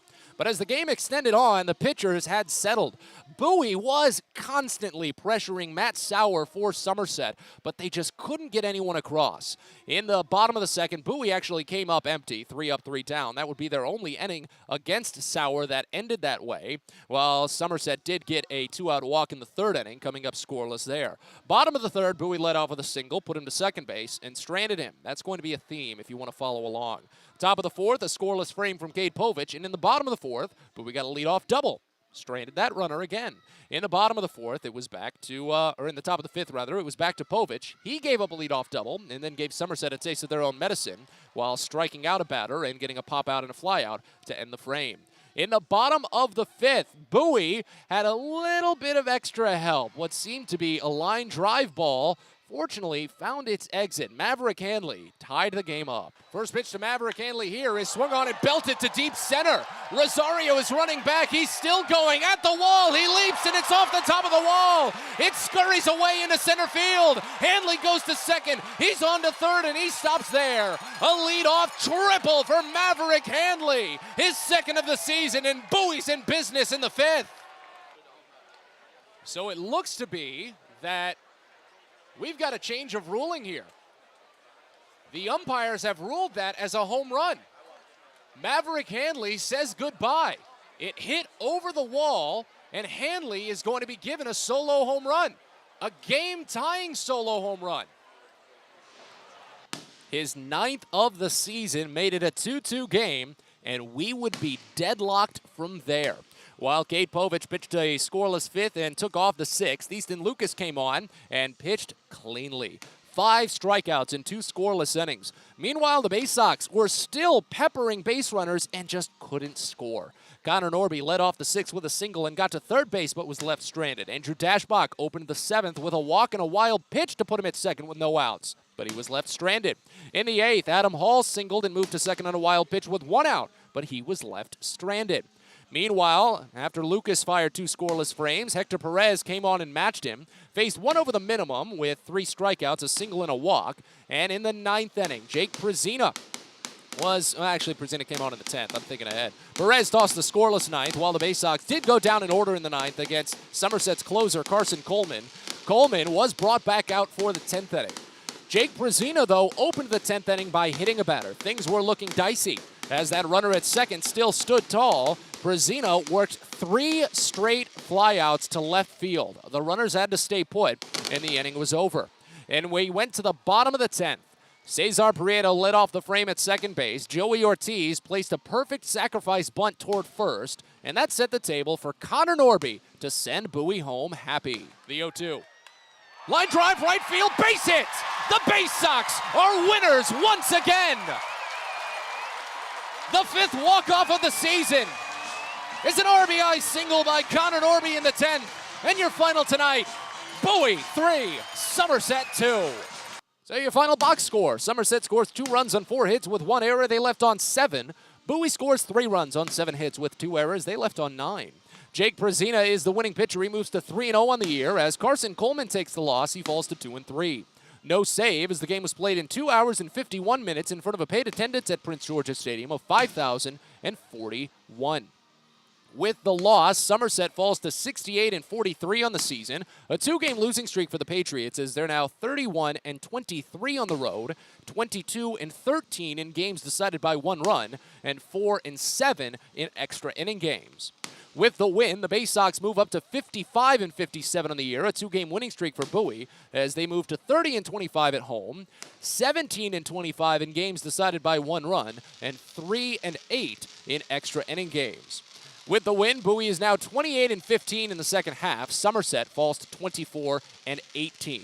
Two sides will meet again tomorrow for Game 5 in this series. Bowie will look to take a lead in the 6-game tilt, and we'll talk about that game in a second, but for now we break. When we return, we're going to check in on some scoreboards, see how the Eastern League did tonight, as well as the rest of the Orioles organization. We're back after this, following a thrilling 3-2 10-inning walk-off for Bowie. You're listening to Baysox Baseball. From sprains to stitches, sore throats to stomach aches, and pulled muscles to poison ivy, care is around the corner at Patient First. Walk in to see a doctor from 8 a.m. to 10 p.m. every day of the year. X-rays, lab tests, and prescription drugs are on site, and most major insurance plans are accepted. For routine illnesses and injuries, Patient First is here for you. Patient First, the name fits. Patient First, proud partner of the Bowie Baysox, open 8 a.m. to 10 p.m. every day.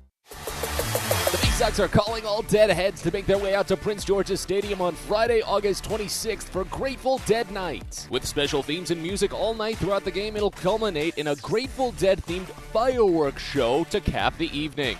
Fans who purchase a special package ticket will receive a limited edition Baysox Grateful Dead t-shirt collaboration and a ticket to the game, so be sure to get there. Friday, August 26th, it's Grateful Dead Night at the ballpark. Find out more at baysox.com. Everyone deserves a great smile, and Rad Orthodontics is here to help you, Bowie Baysox fans. Rad Orthodontics accepts most insurance, and whether it's braces or Invisalign aligners, anyone can get the smile they've always wanted with our flexible payment options. With 2 of the country's leading orthodontists right here in the D.C. area, we love to see Baysox fans smile with confidence. So get that amazing smile you deserve. Visit radsmile.com today and book your free consult. That's radsmile.com for Rad Orthodontics, official smile provider of the Bowie Baysox.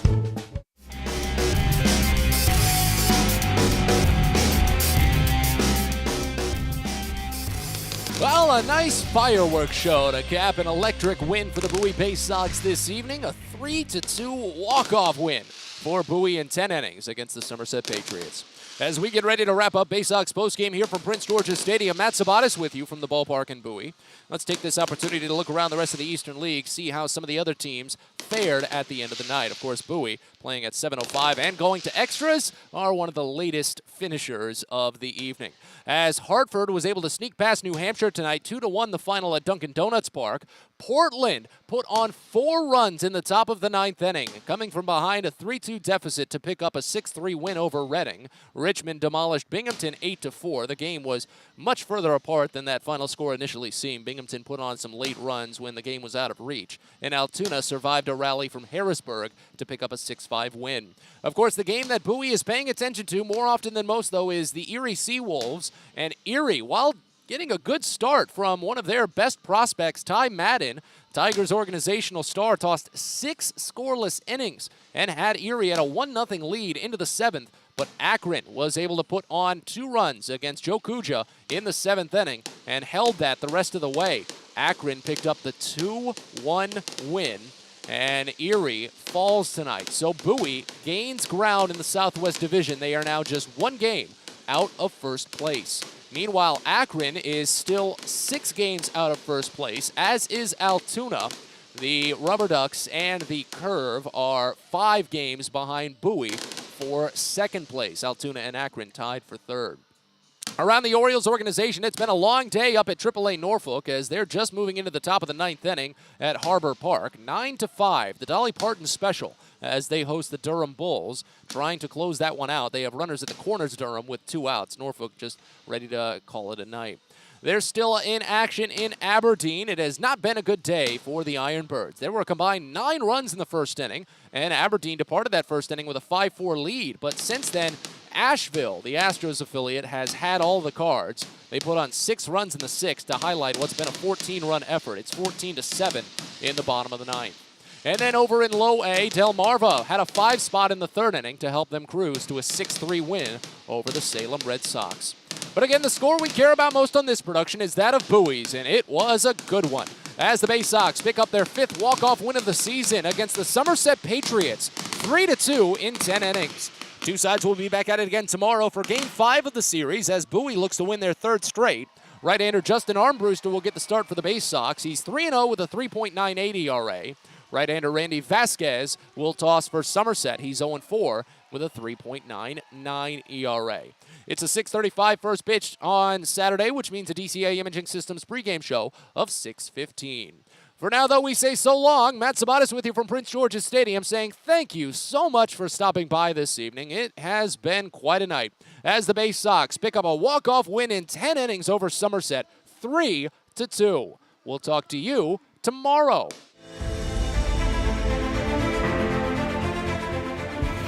Thanks for listening to Bowie Baysox Baseball. We hope you enjoyed today's game and join us next time for another exciting broadcast coming up soon. This has been a presentation of the Bowie Baysox.